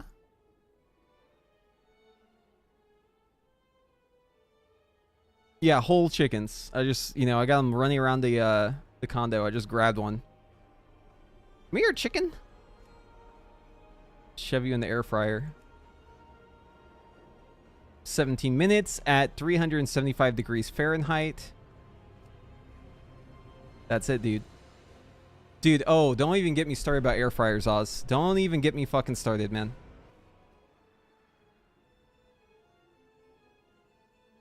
You ever hit the coconut breaded tenders? Yo, that sounds lit. Is it worth the money? All right, all right. You got me started. Okay, rant incoming. All right, so air fryers, yeah? You probably, this is like a meme at this point, yeah? Yeah, you have a friend who has an air fryer and they won't shut the fuck up about the air fryer, right? It's like all they ever fucking talk about is how great the air fryer is. It's like, dude, we get it. Like, you like the air fryer. Come on, man. Shut up. Like, we get it, man. Okay? That's how I felt. That was me. I was on the other side of this before. I was the guy who was like, dude, I don't care about the air fryer. It's just a convection oven. I don't give a shit. It's nothing special. Just like shut up about the air fryer already, all right? That was me. And then we got an air fryer from a friend. It was a gift, okay? And I've been using it. And I'm like, yo, they know. They know something. These people who won't shut the fuck up about the air fryer, they're actually on to something. They actually are that good. Like, I was knocking it because I was like, dude, you're trying way too hard to convince me to get an air fryer and I don't like it. It's like the, you know, like, it's like whenever you see like a movie trailer in like every fucking video you watch, right? It's like every video you watch, it's like, watch the new Deadpool and Werewolf Man coming out soon, right? It's like, dude, I don't give a fuck. Like, I'm not going to watch that movie. And they just keep rubbing it in your face, and you're like, dude, I swear to God, I will never watch this movie because the marketing is so fucking annoying. But anyways, that's how I felt about air fryers, right? So then I got the air fryer, and now I'm like, yo, they're right. They're fucking right. It is as good as people say. Like, it actually is. Like, unironically, the air fryer is fucking amazing. It is like the best appliance. One of the best appliances I've ever owned, okay? And my wife buys all sorts of weird-ass appliances. We've got this giant egg cooker thing that, like, cooks like 24 eggs at a time. I swear I've only used it twice. I don't even know if she's ever used it. But that thing's pre-lit. And then we've got, like, a bunch of other little gadgets and doodads and shit. We got, like, a spiralizer. You know, we got all the weird shit, all right? But air fryer was one of the things we were late to adopt. And then we got one. And now it's like, dude, I cook everything in the air fryer. Like, fuck the oven, dude. The only thing the oven is for is stuff that can't fit in the air fryer. If I can fit it in the air fryer, I use the air fryer. And if I can't, then I stick it in the oven. Right? And I don't even use the microwave. The microwave is only for, like, if it says, like it needs to be microwaved. Like, if the option is, like, not there for, like, another alternative. Like, if it's only microwave, then yeah, I'll microwave. What about the power consumption? Dude, Oz, I'm not, like, hooked into my fucking power in the house. I can't feel, like, how the power goes up or down. It's all included, so, like, I don't even know what the power consumption's like. The only way I could, like, know the power consumption of the air fryer is if I, like, plugged it into me and then I, like, felt how much power it was drawing. I don't track this sort of thing.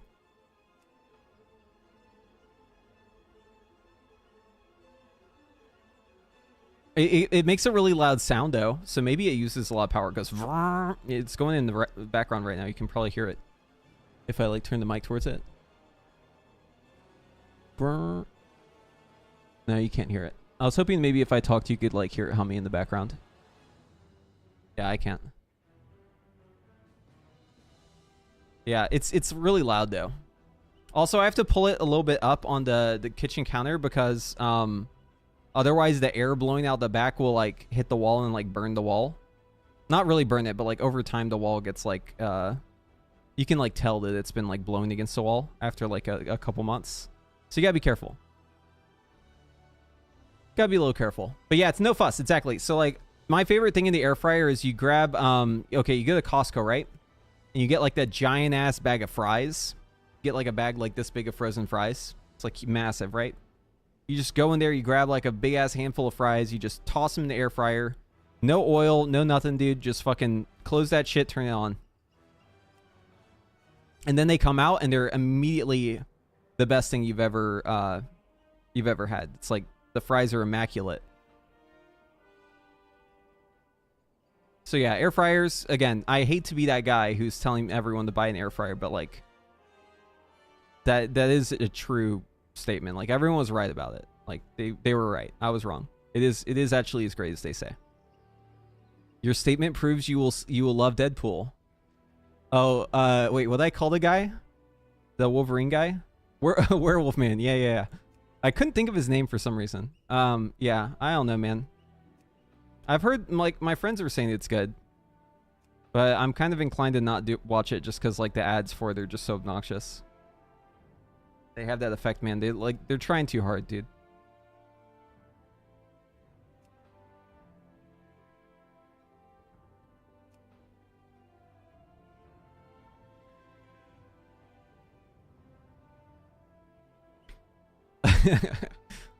I can watch streaming videos forever. Hell yeah. I'm glad this is entertaining you. Try it with paprika. Ooh. I don't know if I have paprika in the house, but I do like that idea. We have some tahini. It's like the Mexican seasoning. That shit's good. I love tahini. Or like on we have like these little what's it called? It's like a little fucking it's like a piece of an orange. They cut it in half and then they put like sorbet in it. And it's frozen. Yeah, the tahini on that shit's good as fuck. Ban this bot? Ban the YouTube bot? You don't like the YouTube? You don't like the YouTube commenters? What do you have against YouTubers? Kian, what do you have against YouTubers, huh? Dude, what if I've never seen it happen before, but what if the YouTube chats and like the Twitch chats got in beef with each other and start hating each other? What if there's like a war between the YouTube chatters and the Twitch chatters? Sometimes I'll read the comments and like the Twitch chatters will like, it's funny. There's like a different vibe. The vibe between the Twitch chatters and the YouTube chatters is different. I find it very interesting. I like them both though. You're both here, so you know, welcome. Appreciate y'all. Bezos steps. We got, dude. I just instigated like a fucking war between the war of the platforms, dude. I don't get ads on YouTube. That's why I'm here. Hell yeah, Lexicon. Listen. You're valid either way. Yeah. You wanna watch me on YouTube? Fuck yeah. You wanna watch me on Twitch? Fuck yeah. I do not care. I do not care. If you're here and you're chatting, I will read your message. I read all the messages. I don't respond to all the messages, but I do read them. YouTube chatters are based. It's the commenters that are cringe. Yeah, dude. Okay, yeah. That's a good topic. Yeah, dude. The YouTube comments are a completely different vibe than the YouTube chats. Okay, the people who are watching the YouTube chat are like absolute gentlemen, yeah? But the YouTube commenters, they fucking say some crazy shit.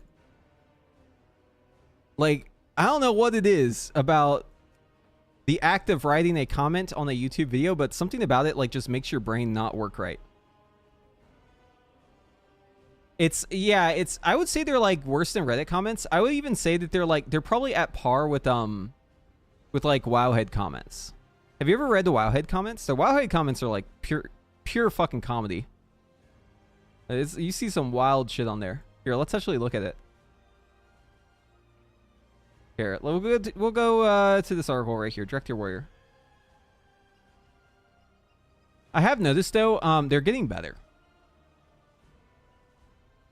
They actually are getting better. Like the YouTube, the Wowhead commenters are slowly improving, I think.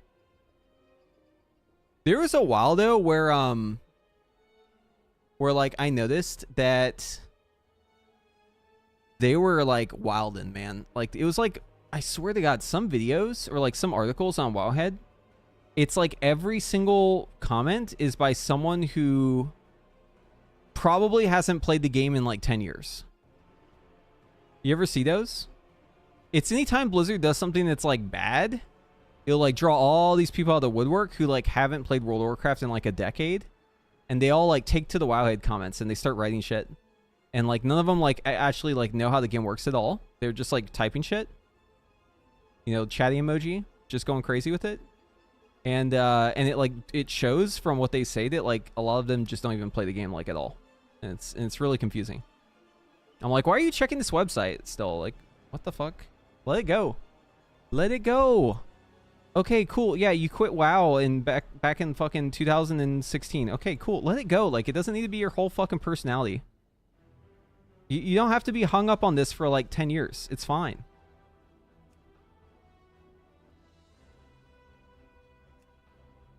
You know, sometimes people have this visceral reaction to World of Warcraft that it actually does remind me of like a relationship, where it's like they played WoW at some point and they don't play it anymore, and they feel like they have to comment on it like anytime it gets brought up, to the point where it's almost like they're a scorned ex who like just really like, ooh, it's just like really fucking burning a hole in them. They have to just get out their frustrations. Because they can't accept that people are having fun playing the game still. They're like, no, impossible. I played WoW when it was good, and now it's bad, and no one should like it because I don't like it. And there's actually a lot of money to be made if you approach content that way. Like you can be, honestly, I think this is true. If you want to be like a popular content creator, probably one of the easiest ways to do that is to just start hating on World of Warcraft. Like if you just hate on WoW, for like every single reason possible, you will probably get a following faster than if you are like level-headed about it, or even if you just are fully positive about it. I mean, well, that's kind of crazy, but like you'll literally grow an audience faster if you just fucking despise the game and only talk shit about it. It's weird. There's like this weird phenomenon. There's like such an audience for it. Like people are so like ready to hate on World of Warcraft that like all you have to do is just rip some fucking zingers at Blizzard and like the crowd goes wild, dude. They fucking love it. So like my approach is I do that too, but I'm always genuine about it. Like I try to be like nice whenever Blizzard is good.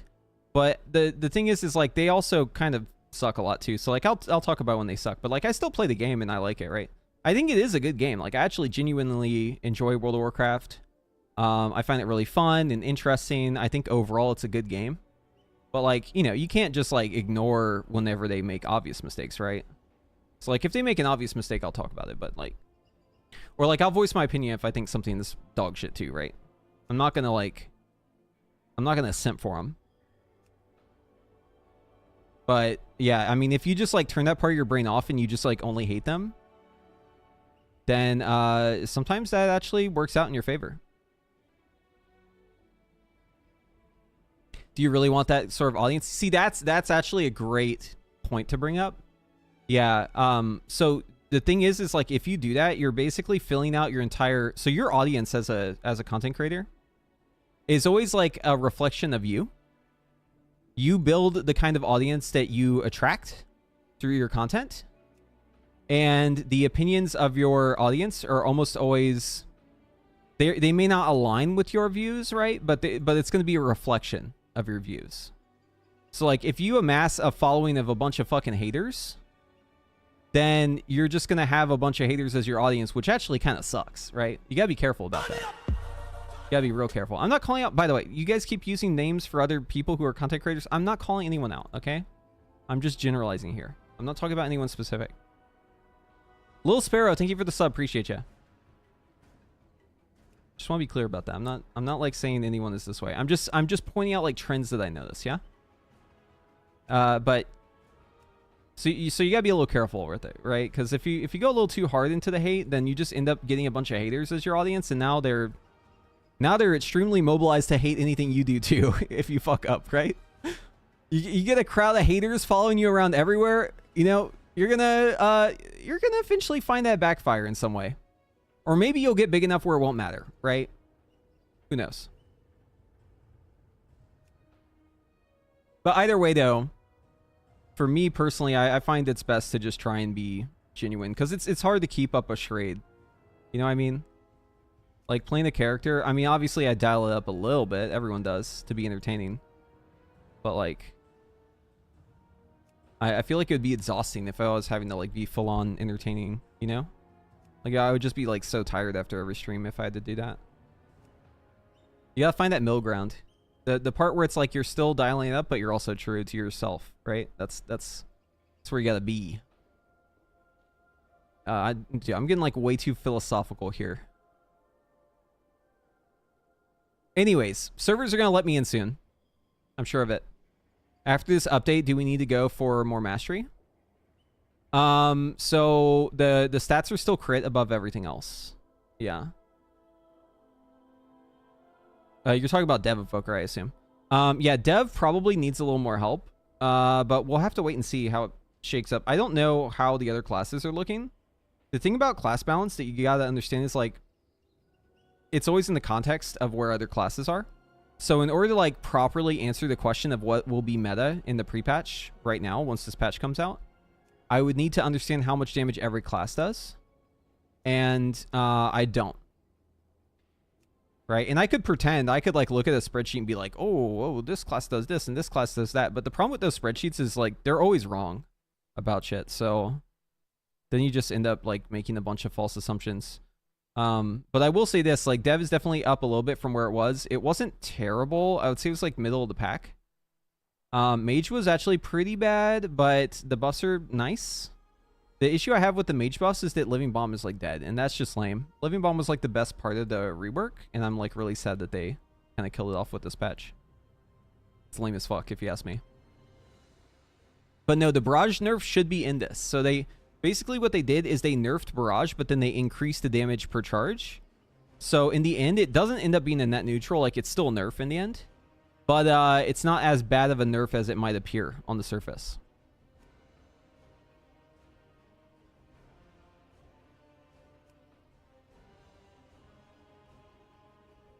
Have you seen the Frostfire nerf? Dude, oh my god, yeah. How the fuck have I not talked about this yet today?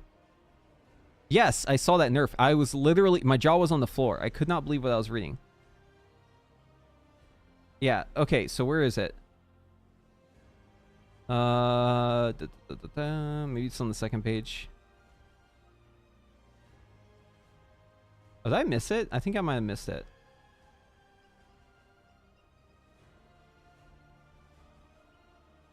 Oh, here it is. Yeah, I did. I scrolled over it. Yeah, so this nerf, like, completely threw me for a loop. I was like, what the fuck? Excess Frost, okay? They nerfed Frostfire. They nerfed Frostfire. Let me say that again. They nerfed Frostfire. Why?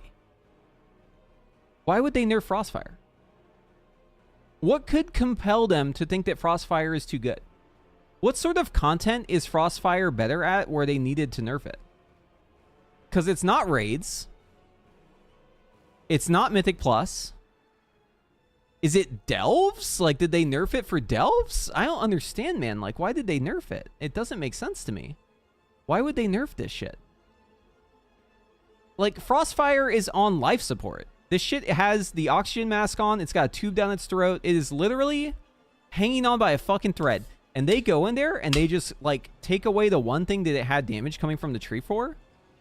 Like, Excess Frost was, like, literally the only thing contributing damage to Frostfire, and they nerf it? Why? Why would they do that? It's behind for Frost by over 10%. It's behind by Fire by over 10%. So, like, what the hell? Why would they nerf it? I don't get it.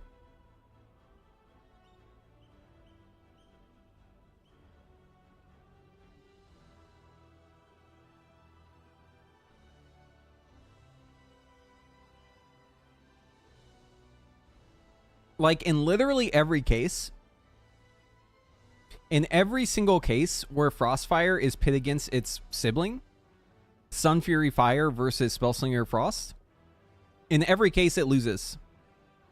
And it's not like it's losing by a little bit, like it's losing by a lot. Frostfire is significantly worse than its siblings. In single target, and also in AoE, it's like, in some cases, it can be slightly ahead, but it's like, it's ahead by such a small margin that it doesn't make up for how behind it is in single target. Like, so, for instance, for like Fire, in AoE, it's ahead by like the slightest margins. But not enough where you'd play it, because remember, every key is tyrannical, right? So, like, you can't just like have shit boss damage. You're going to wipe the group if you have shit boss damage. Here, let's see. I think I ran a sim earlier. Yeah, here we go. Here's an AoE sim. This may not be exactly up to date, but yeah, you can see like Frostfire is behind Spellslinger pretty handily. If you look for Fire, well, we're gonna have to scroll down, but yeah, so Frostfire Fire is ahead of Sunfury by like 3%, but like in single targets behind by more than 10%. So like, why the fuck would you play that? It's just bad. But then they nerfed it. My copium is that they are taking Frostfire and they are nerfing Excess Frost to set for a big buff on everything else. Now, this is 100% pure copium, but that's my theory. They gotta lower it a little bit so that they can boost everything else. Sunfury's so strong. It's really just Sunfury Arcane. Sunfury Fire is only strong because Frostfire is weak. The difference between Sunfury Arcane and Sunfury Fire is crazy, okay? So let me just cover this real quick because I feel like a lot of people don't know about this. So the power in Sunfury comes in a couple different forms, all right? So you've got passive damage from your bird. Obviously, your bird does passive damage. You've got passive damage in the form of like the buffs you get, like Hyperthermia, Arcane Soul. You also get passive damage from your haste increase, like your stat increases, right? But here's the thing. All of these increases in the tree, if you compare them to Arcane, in every case, Arcane is getting more than Fire. Like, and by like a pretty significant amount. So like, let's compare them, yeah? Side by side. Here is Sun Fury Arcane versus Sun Fury Fire, all right? So let's start from the top node. Burden of Power, we'll get to that, but let's talk about the top node. Okay, for Arcane, it's every Arcane Blast and Arcane Barrage conjures a Spellfire Sphere. For Fire, it's every time you consume Hot Streak, it conjures a sphere. This is already a huge nerf for Fire. Because Arcane gets it from every cast, whereas Fire gets it from every other cast. Right? Because, like, if you have, let's say you have Hyperthermia, right? And you're spamming Pyroblasts, only every other Pyroblast is actually going to give you this bonus, right? Like, you're not going to get it from every Pyroblast because not every Pyroblast during Hyperthermia is a Hot Streak. You have to generate the Hot Streak and spin the Hot Streak in order to get the sphere thing, right? So already, just from the jump, we are already at a huge disadvantage compared to Arcane.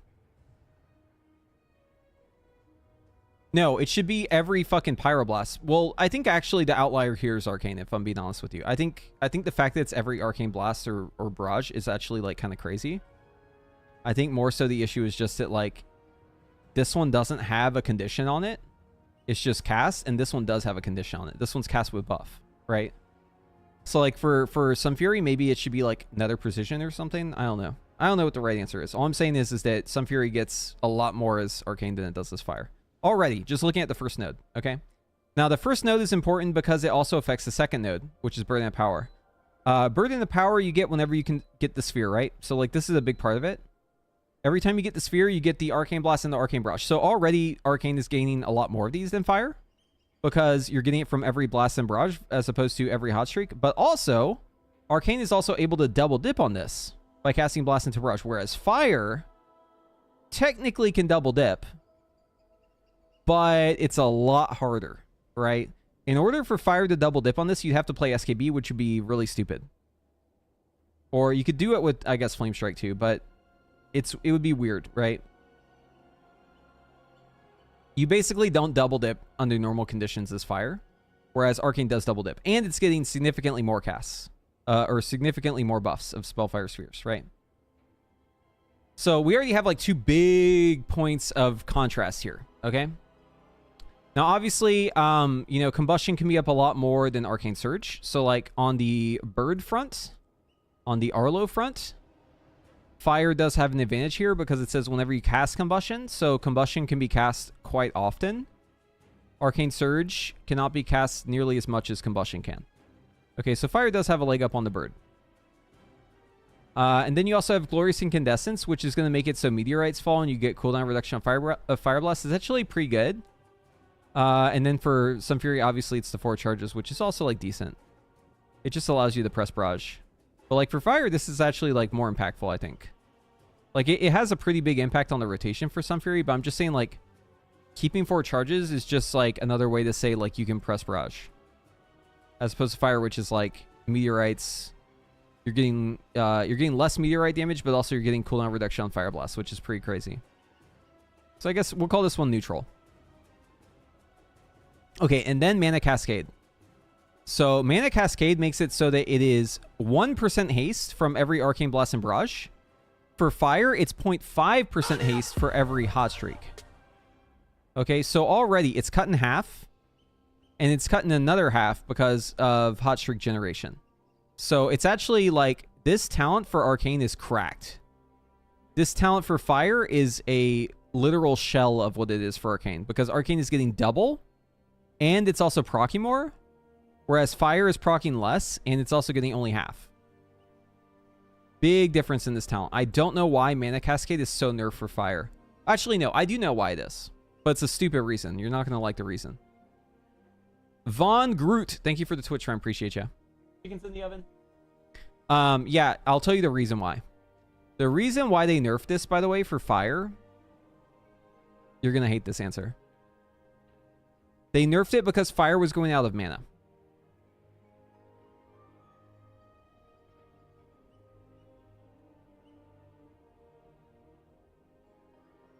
You would think that, like, fire going out of mana would, like, make them realize that mana is the issue, right? How many expansions do we have to have before we make the connection that there is a problem with fire mana? Every fucking expansion starts out with fire running out of mana. At this point, it is literally just like the most consistent thing ever. New expansion, fire runs out of mana. Always happens, okay? Here's the funny thing. Fire still runs out of mana. But specifically with Flame Strike. With Flame Strike, fire runs out of mana super fast. So yeah, fire runs out of mana, so they nerfed the talent. Instead of addressing the core issue, which is that, why does fire even care about fucking mana? Except for spell steal. Why does it even care about mana? It doesn't make sense. So yeah, they nerfed Mana Cascade because they realized that fire was going in.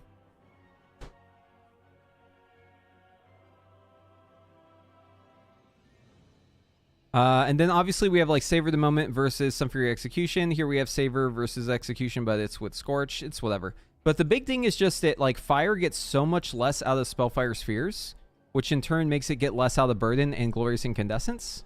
Whereas Sun Fury has infinitely more spear generation, infinitely more burdens, and Glorious Incandescence. And also Sun Fury Arcane has infinitely more Mana Cascade stacks and also gets more out of each stack, whereas Sun Fury Fire gets less out of each stack and also gets less stacks in general.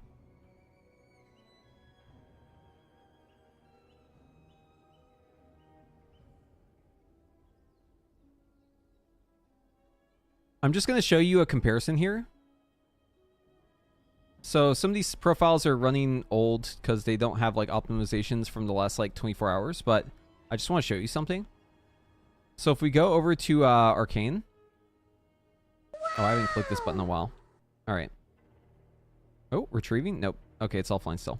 Yeah, so if we go to Sun Fury Arcane, which by the way, this damage number has gone up since then, but if we go over here to Burden of Power, you can see that on this profile it's getting 34.6. If we look at the buff Spellfire Spheres, you'll see that it's getting 35.4. Right? So like 35 basically. If we look at Sun Fury, 27 Burden of Powers, 28 Spellfire Spheres, it's getting significantly less, which is also making it get less of the other buff. So yeah, Fire's basically getting like shafted with the hero talent. So Sun Fury Fire is actually like not that insane. It's just that like Arcane gets a lot out of it. But really the bottom line is it's not even about that. It's about the fact that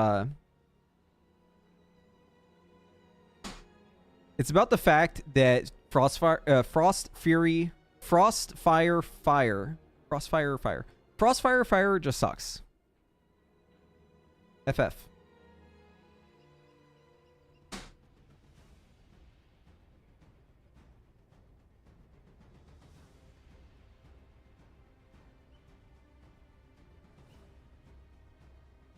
Oh wait, did I count the start as that? I meant to count how many buffs it has. Yeah, so it gets every 2.1 seconds it's getting Mana Cascade here. And if we go over to Arcane, it's every 1.6.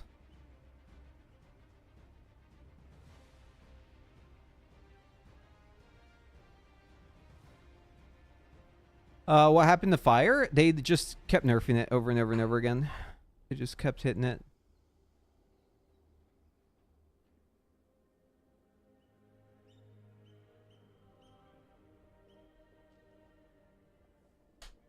Is Fire shit due to stat buffs nerfs? No, Fire. Dude, I hate saying this. I hate saying the words Fire. It sounds so stupid. God damn it, dude. FF Fire. That's what we're gonna call it from now on. So FF Fire has some issues. The main thing is that excess fire doesn't do anything anymore because they made Living Bomb do nothing. So that's like one of the issues. Also, they just nerfed excess frost for FF Fire and for FF Frost. And everything else in here is like whatever. Like you get a lot of the value out of your stacks. You get some decent value out of like your Frostfire empowerment. But like really it's just that you just don't get enough out of it. And a lot of it is due to like this talent right here. But as Frost, it actually gets even a weirder story, right? Because for Frost, it's getting shafted in a different way. You're getting like barely any value out of Isothermic Core as Frost. So like if we compare FF Fire versus FF Frost here, just a quick comparison. Put them side by side again.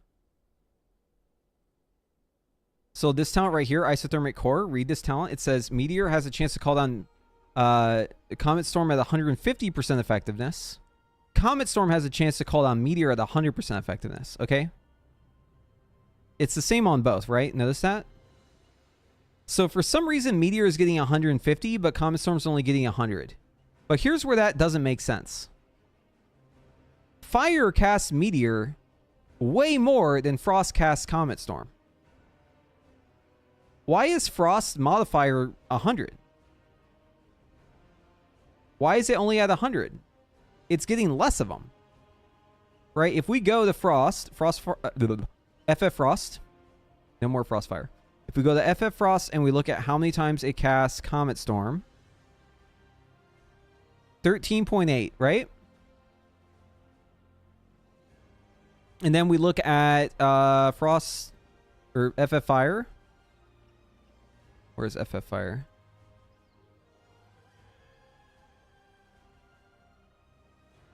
And we look at the Meteor. It says 9 here, but we also get meteors from this one too, right? So this is just one of the talents. It's 9 and then it's also 13. And it's also Firefall 13. Or wait, no, this is included, right? Yeah, so 13.4 plus 9. Versus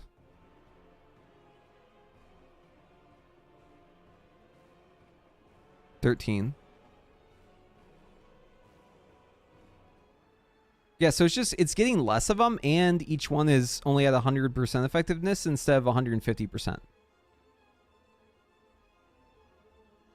Which is a little weird. The patch that hits today, how much of a buff is it for Frost and Arcane? Yeah, Rumless is up. I know. I have it up. See? Yeah, how much is it a buff? We'll see. I've already been running sims for like the best talents and stuff. I didn't compare it against before the patch. But yeah, I mean anywhere from like 10%. It might be around 10% actually for most of them, but also different talents might skew that. Meteor has a burn dough? Yeah, but if you look at your damage breakdown, Frost or FF Frost gets a lot less damage out of Meteor than FF Fire gets out of Comet Storm. FF Fire Comet Storm is actually really good. You get a lot of damage from it. Keep in mind, like, part of why Meteor is good is because it causes Ignite. And FF Frost doesn't get Ignite. Part of why Comet Storm is the damage increase. You know, FF Fire doesn't get the damage increase, but the damage is just really high on it. Like, it just does a shit ton of damage, too.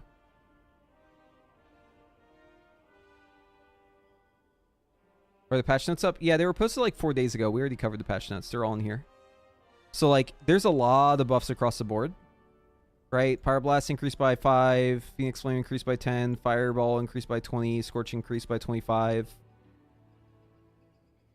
Lots of buffs.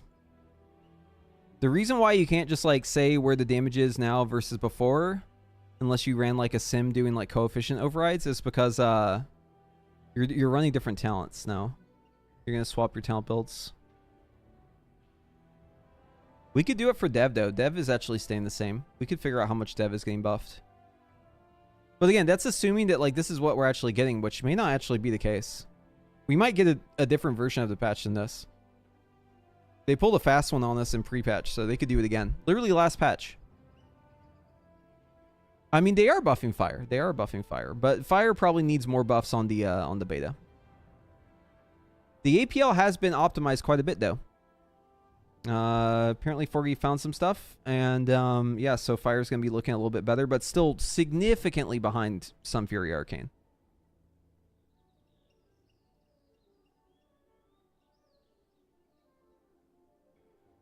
Yeah, we already talked about the Evoker talent comparison. We literally covered that in the stream. Maybe you weren't here for it, but I'll just cover it again. So Evoker's getting basically 10% damage across the board, right? Disintegrate, Fire Breath, Azure Strike, Deep Breath. Living Flame is increased by, or that's healing, never mind. So yeah, like 10% across the board here. 10% on Pyre, 10% on Showering Star, 10% on Unravel, 10% on Firestorm. It's also getting 26.5% increase on Eternity Surge. And it's also getting extra talent. That's also important to note. So like, let's look at a log and we can just see how much damage this would actually give us. So I'll pull like a Volcros log.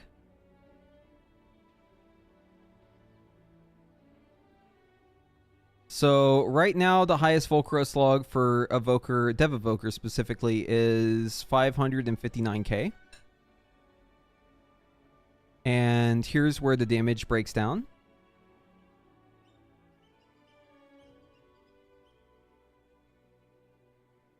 So what we can do is go to our spreadsheet.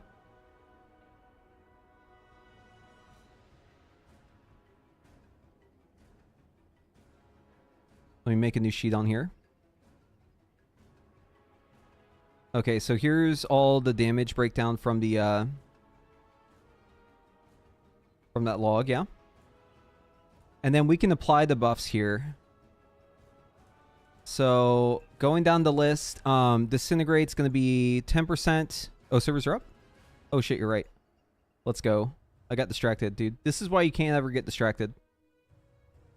Load anyways. Wait, I'm on the wrong account. No! Why am I on the wrong account? I signed in with the right one. What the fuck?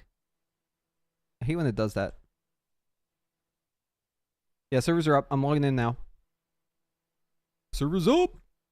Log in now!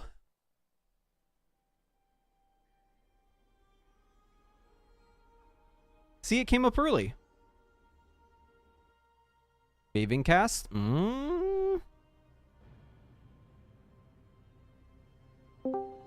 Hello.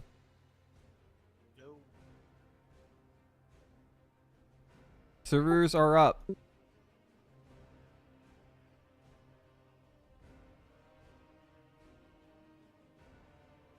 I repeat, servers are up.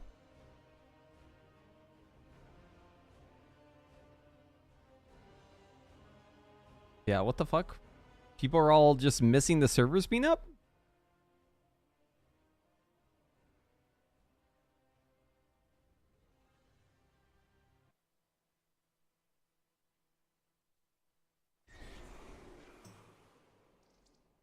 Get your chicken. All right, let's open the vault. Let's go, big uppies. No, bay's not over. Oh, shit. I already have these. Oh, Jesus, that ring. Holy guacamole. Yep.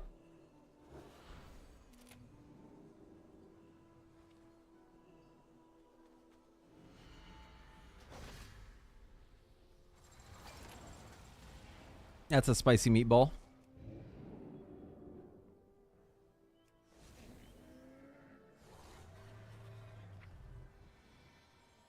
Wait, what did I get? A cloak? Huh?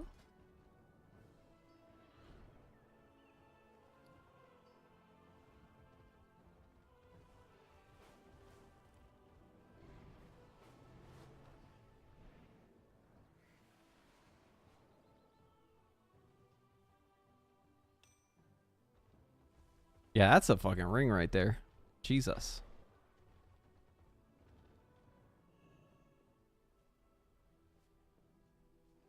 I'm not sure what my stats are gonna look like after this, but I'll figure it out later. Yeah, the cloak I already had and the shoulders I already had, so it was a ring angle. Socket and leech, right? How can you say no to that?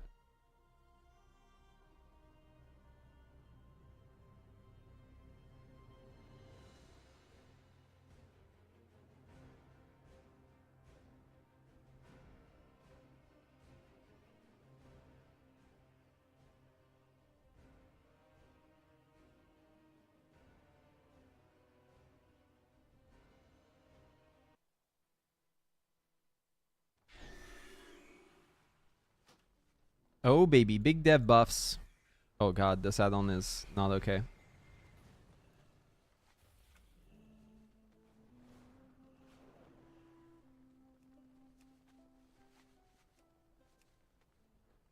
How do you apply the head enchant? You right-click the item and you click your head. Or do you mean like how do you get the quest done? It's in the Mirror Cell.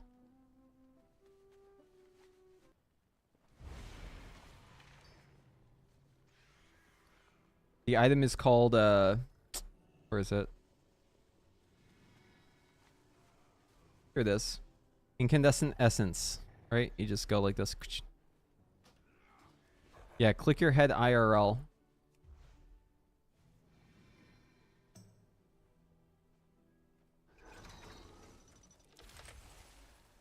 Oh, this is the mace that has a funny transmog, isn't it?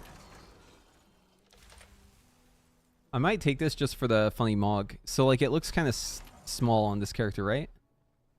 But, like, for some reason, if you scale your character up to different models, it gets, like, insanely big.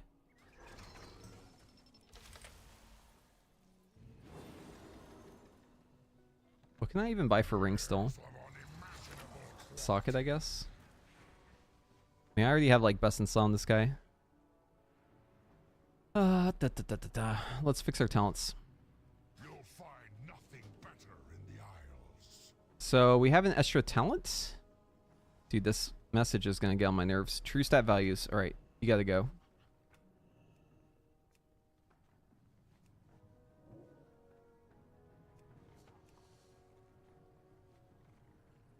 Just got on the mage and found your page. Love the videos. Do you have a link for your add-ons? I actually run like pretty light on the add-ons these days. I'm just like weak auras, plater, omni CD, bigwigs. Yeah, the normal shit.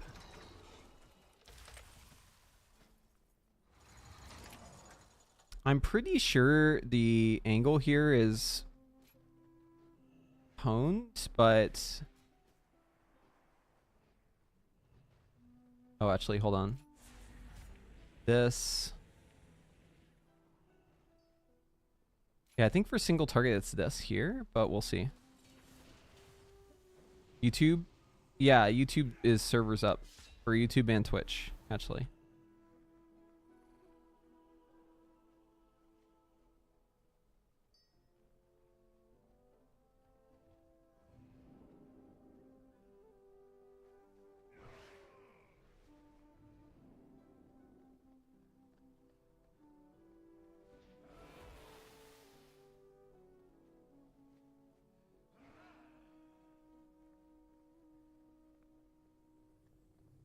Just gonna X out some of these because I don't want it to take those talents.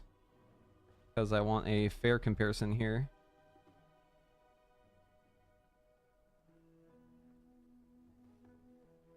So I'm forcing it out of certain talents just to see what ends up being the gain that shows up as the biggest gain. Alright, show me the comparisons. Single target. No weird APL shit. Go.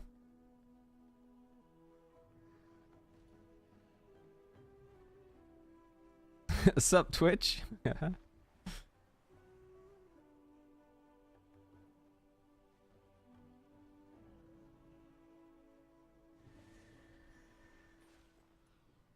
I ran these sims a couple days ago, but I'm curious to see how it actually pans out.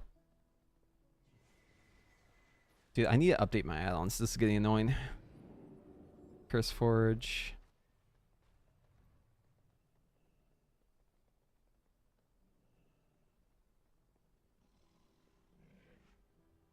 Yeah, okay, so it's what I suspected.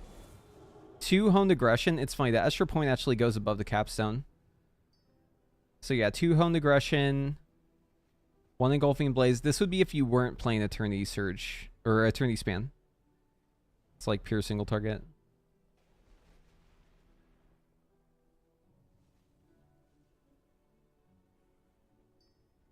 Let's run it again, but let's do 2 targets.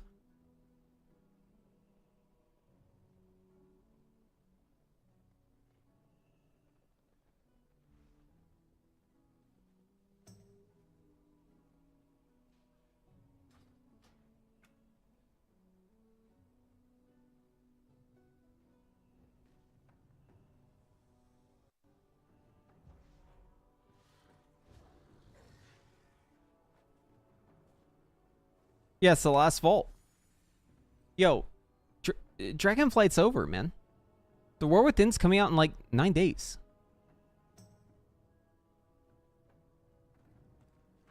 Yeah, my Arcane Weak Auras, exclamation point, UI for that. It'll take you there.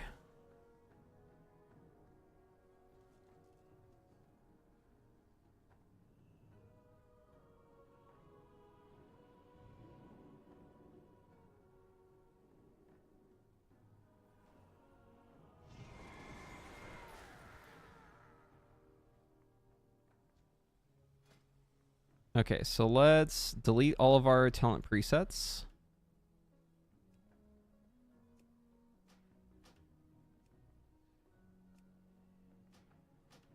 Dude, isn't it annoying that like every time they make any little change you have to do this? And I swear they'd change Evoker every patch.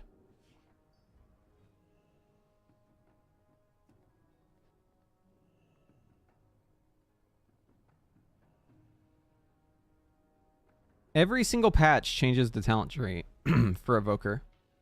Every single one. Any chance you can make a short guide on YouTube on how to sim different specs versus each other? I don't really know if I want to teach that. It's really easy to get like a bad impression from doing that. It's better if you have the context. So like if you have the context, you probably know how to do it. Okay, yeah, so in 2 target, Fauna Magic. I think that's what I put in my guide too. Let me just confirm. But yeah, font or honed aggression 1. It's DPS neutral.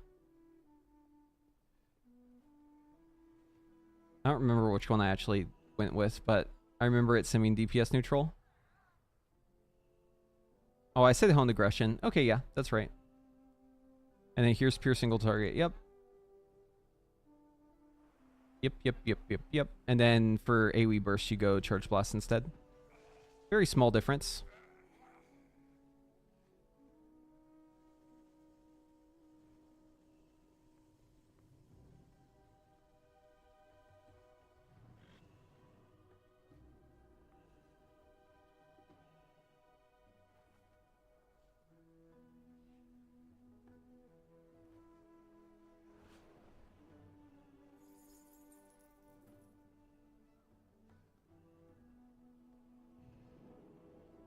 Let's do an AoE sim. So we'll go 2 into volatility here. We will let it pick this talent if we want. If it really wants to pick that talent, it can pick it.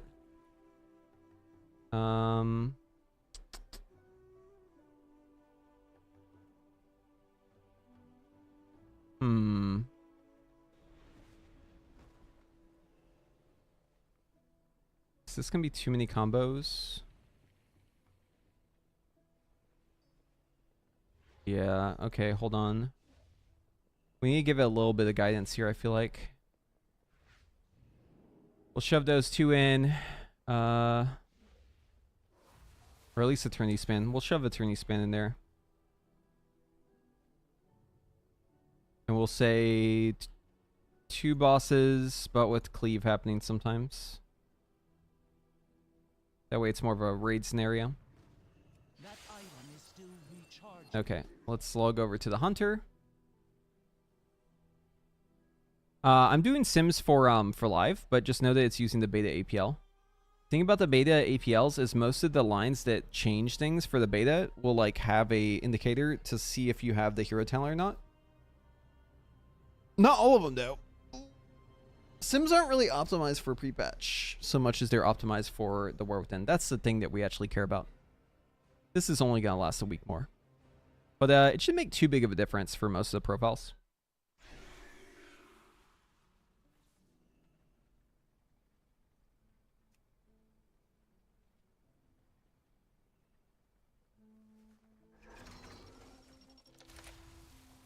Oh, wow. That's a big helmet. I already have mid-track, though. Big belt, too. And gloves as well. We're gonna wait.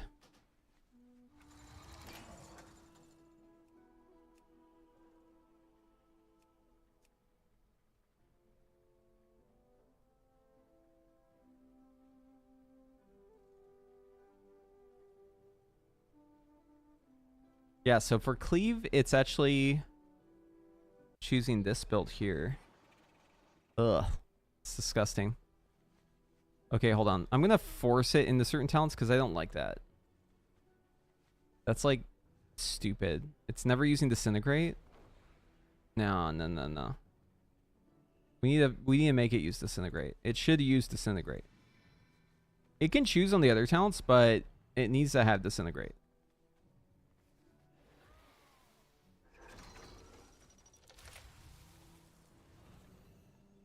So yeah, the choice is between a socket or the belt, which is a lot of item level here. Gloves. Okay. Guess we'll just sim it.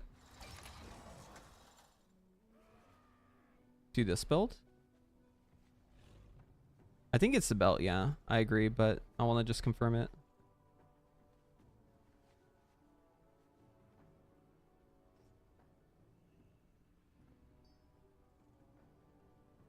I think the build I have it playing is not using Firestorm, though. Okay, so this is what it actually wants. But how far behind is the next build that doesn't use Firestorm?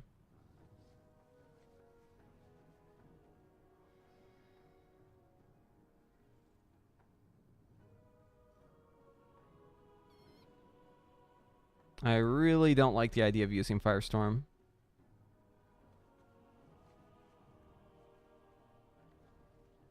Oh, this is actually really close. So, yeah, this is actually the build I recommended. This is Scorching Embers. This is like the no hassle build. You're going Scorching Embers, and then you drop Iridescence for it, so you're still getting 20% more damage on your pyres, just like always. But you don't have the 20% more after Eternity Surge on your 2 Disintegrates. And you still have like really good single target as this build. But you also have like pretty good AoE. I think the others give up like a lot of one or the other. This one doesn't use Firestorm. Is it like the same thing I just showed? Oh, yeah, this is like the standard build. See, I actually think with the extra point that we have now, it might be better to just move some stuff around to try and reach Scorching Embers. What does this drop? Oh, it's dropping Charge Blast. I think I would actually recommend this more. Let me see what the difference is between single target.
Hold on, I'm just looking through this. Do they break the black market auction house? I'm not sure.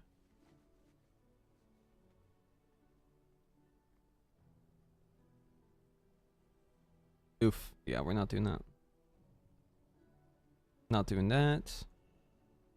Not doing that. Okay, let's look at this one. Okay, so in this case, we're dropping Charge Blast. Where are we picking up talents for this? Oh. We're doing this.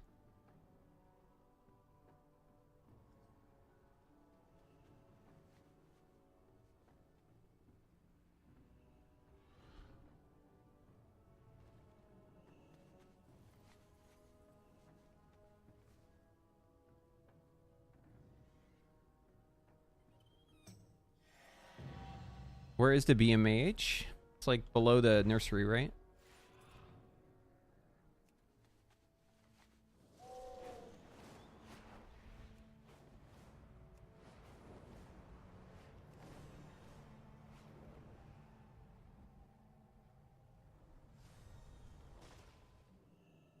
You have come to the right place.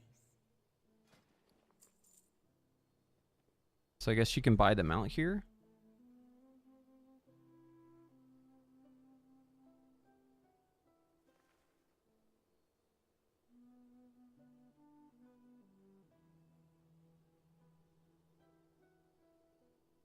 So these are all within 3%. But if we look at the full HTML report, I want to see where they end up. Okay, here, this is what we're going to do. We're going to keep this page open. This ties in. Who's the chatter who's asking about specking or comparing different specs? Here's how you do it. So you take the profile, right? So this is the profile I want. So what I can do is I can like copy the profile here to the clipboard. And so this is just running like the default APL. And then so like I would call this one Snapfire because that's the one I want to compare here. So we'll call this Snapfire. And then so you have to do an advance, right? So I could make a copy of this for Charge Blast right here. So I'll say copy equals CB, and I'll say talents equal, and then I'll paste the talent string. That should just like automatically copy it over.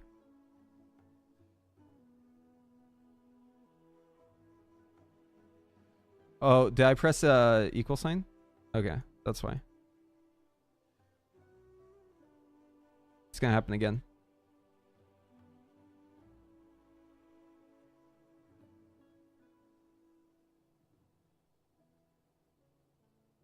So here's comparing the 3 talents.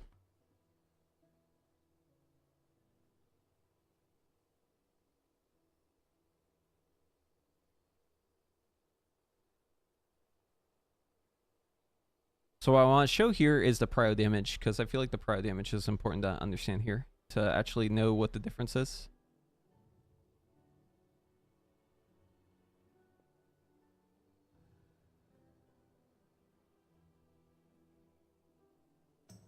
So here's the prio damage between the 3. So the Charge Blast one is the best.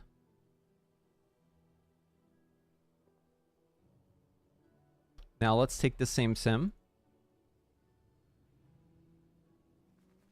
We'll go back to advanced. And I'm going to give this a fuckload of targets.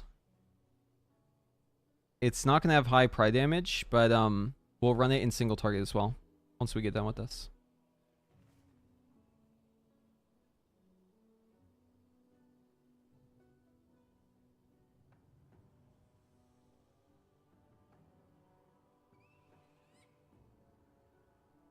So in this case, you can see Snapfire with Firestorm is only 3% ahead of Scorching, but look how much Scorching is ahead of Charge Blast. Right, so Scorching is like a nice middle ground here. Snapfire does have more prio damage though. Oh, they're all just pressing Pyro though. That doesn't matter. They're all 300k. Yeah, this is no Prio. So yeah, so right here, Scorching is ahead of Charge Blast by a pretty big margin, and it's behind Snapfire. But now if we run it in single target, we have another point of comparison for it. Because Mythic Plus is a mix of cleave, AoE, and single target. So you have to like consider all the factors.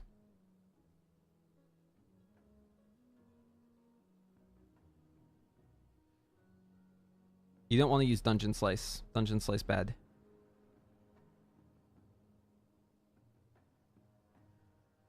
And Scorching ends up being... Wait, why is it only... Oh, yeah. Scorching ends up being the winner in single target. So, basically, if we compare all three of these together, the verdict is that Scorching is the best setup overall for Mythic Plus. Based on single target, cleave, and AoE, looking at all three together. And that actually matches what my recommendation is already, because I am playing Scorching. So, yeah. We're going to say nailed it. It may not be the best in every single category, but it's the best overall. Does the best single target. Isn't too far off in cleave, basically the same in cleave. And is only about 3% behind at 5 targets. But way... I mean, 3% ahead in single target versus 3% ahead in AoE. I will take 3% ahead in single target any day of the week. Yeah. So that's why it's the recommendation.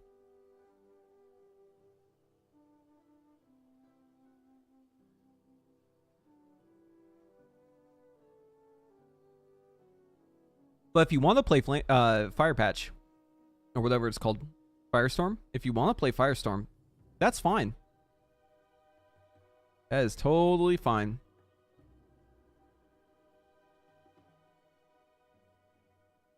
I'm not going to recommend it because I think playing that shit sucks.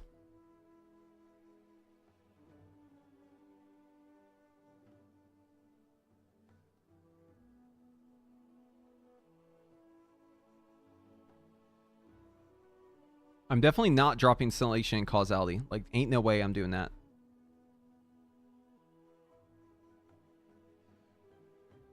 What if we go up to 10 targets?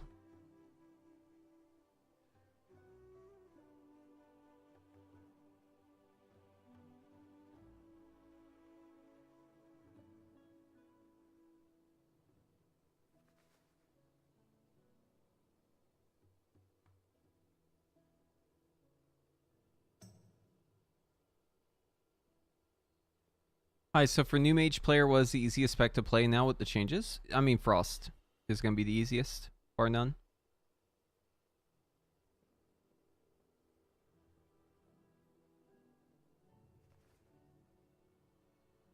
So yeah, if you want to go like a big ass AoE spec, the Snapfire build I had before is within 0.8 of this one. Very close. This one's gonna have significantly less single target. So yeah, if you want to play Firestorm, this is the build to go. I'm actually gonna add this build, just in case people want to fuck with it.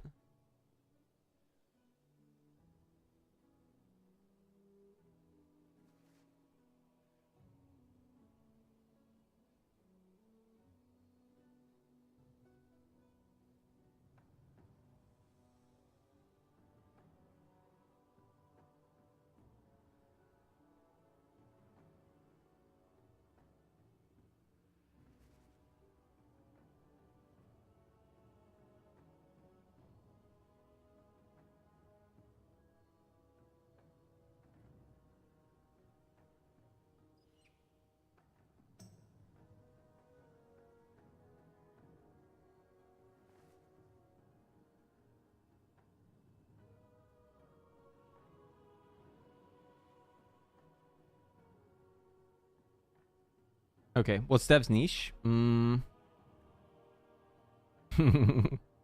It's an evoker where you don't have to play Og. How's that?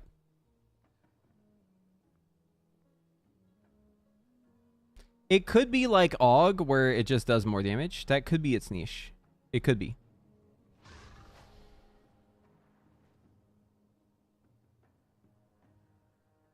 Okay, yeah, so we grabbed the talents. Let's go over to Deva. I'm definitely not going to recommend it here on this page, but I will do... What I will do is go to talent builds. And...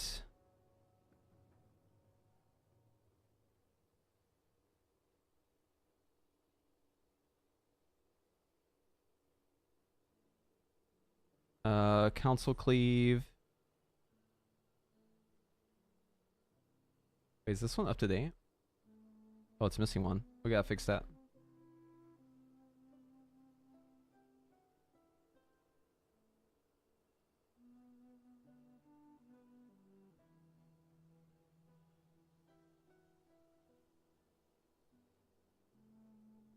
Let's fix that right now. I missed this. What build is this? Council Cleave. I think it's this one? Does this match? We have the eye, we have this one.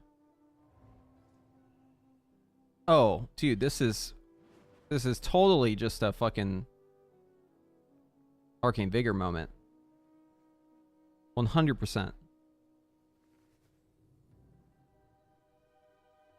100p.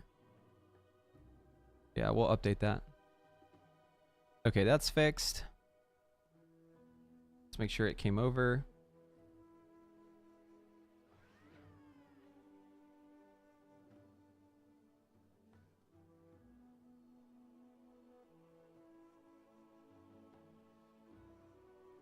Wait, why did it not update?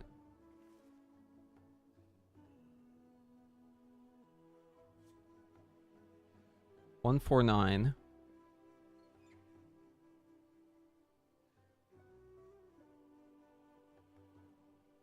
Oh, this is not the right ID.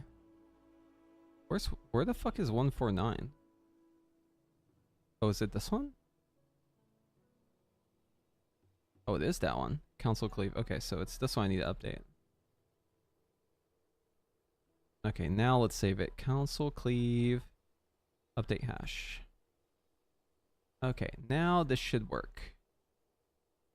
Yeah, I must have missed this. I just, you know, it slipped through the cracks. Okay, here it is. Yeah, so there's our Council Cleave spec. Very good. And then for Mythic Plus, we're gonna add a build here. No, servers are up. I'm just doing a little updating. We got off on a tangent, and then I ended up going to my guide, and then I realized that I need to update something, so we're doing that.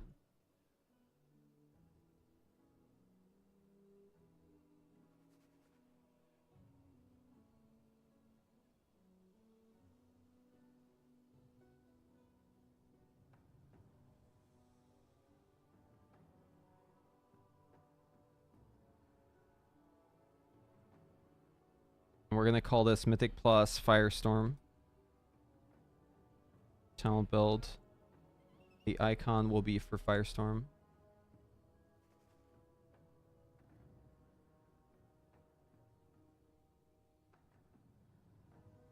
Okay, and then the builds will be the new one I just made. Wait, where'd it go? It's over here. Mythic Plus Firestorm copy hash 6425.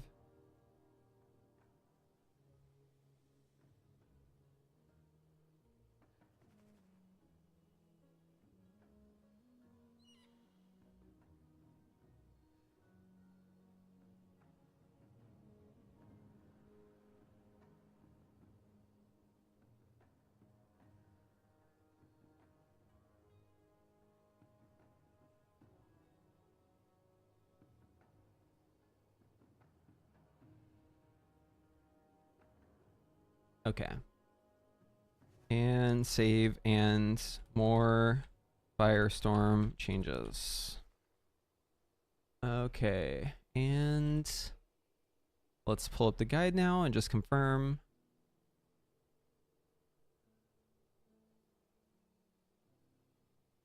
Live is up.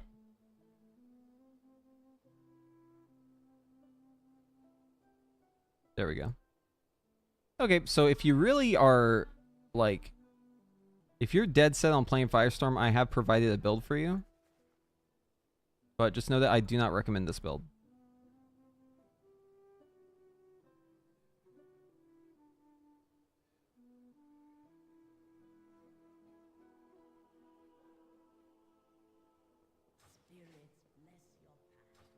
Okay, now that we got that out of the way, I have no idea what the new BM talents are. I'm gonna let the resident hunter tell me what to do. You should just check the Wowhead one by Doravan. Very good guide.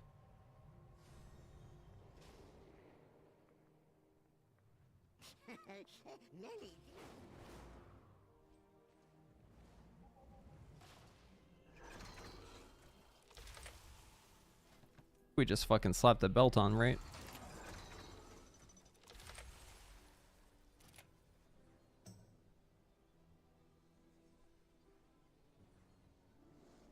Although, if I grab the gloves, they are 528. And mine are 515.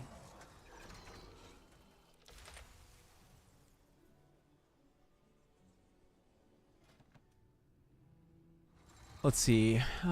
Shit, dude. Do I have another belt? I do. I tamed a pet. Oh, it's a special pet you get from killing Mythic Ferric and getting them out.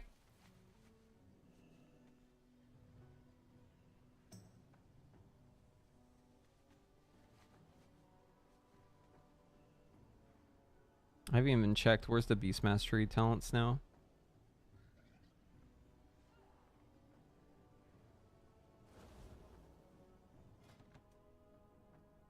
What changes here?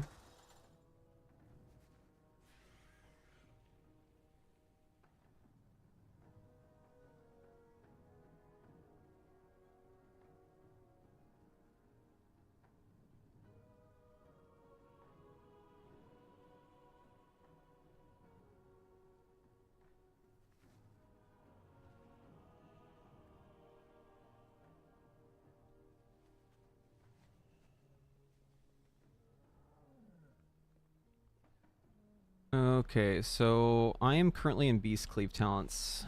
Gotta get rid of those.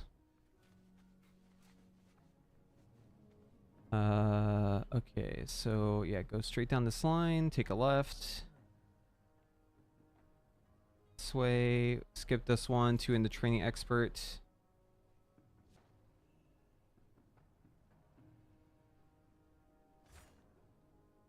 Bloodlets. I think that's right. This is what I was before.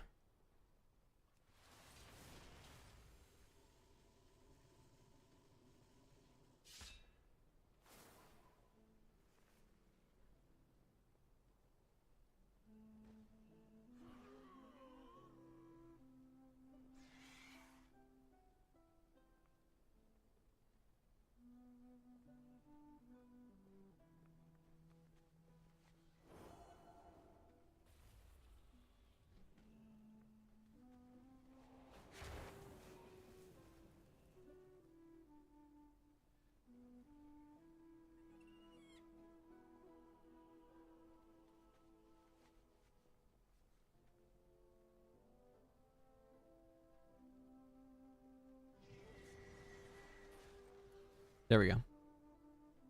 OP is broken, true stat value is broken, mixed scrolling combat text is broken, Doom cooldown pulse is broken, so much shit is broken, man.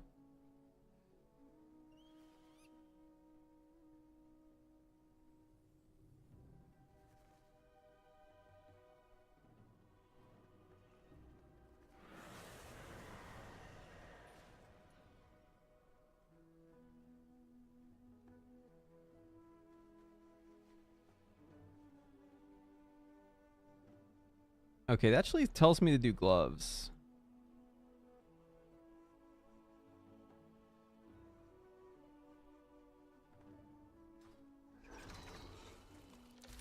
We'll just take those.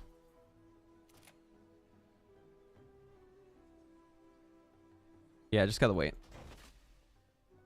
Alright, so yeah, I'll be raiding later today. I might stream that, but I do need to go because we have some coaching to do. I'm gonna be doing that off stream.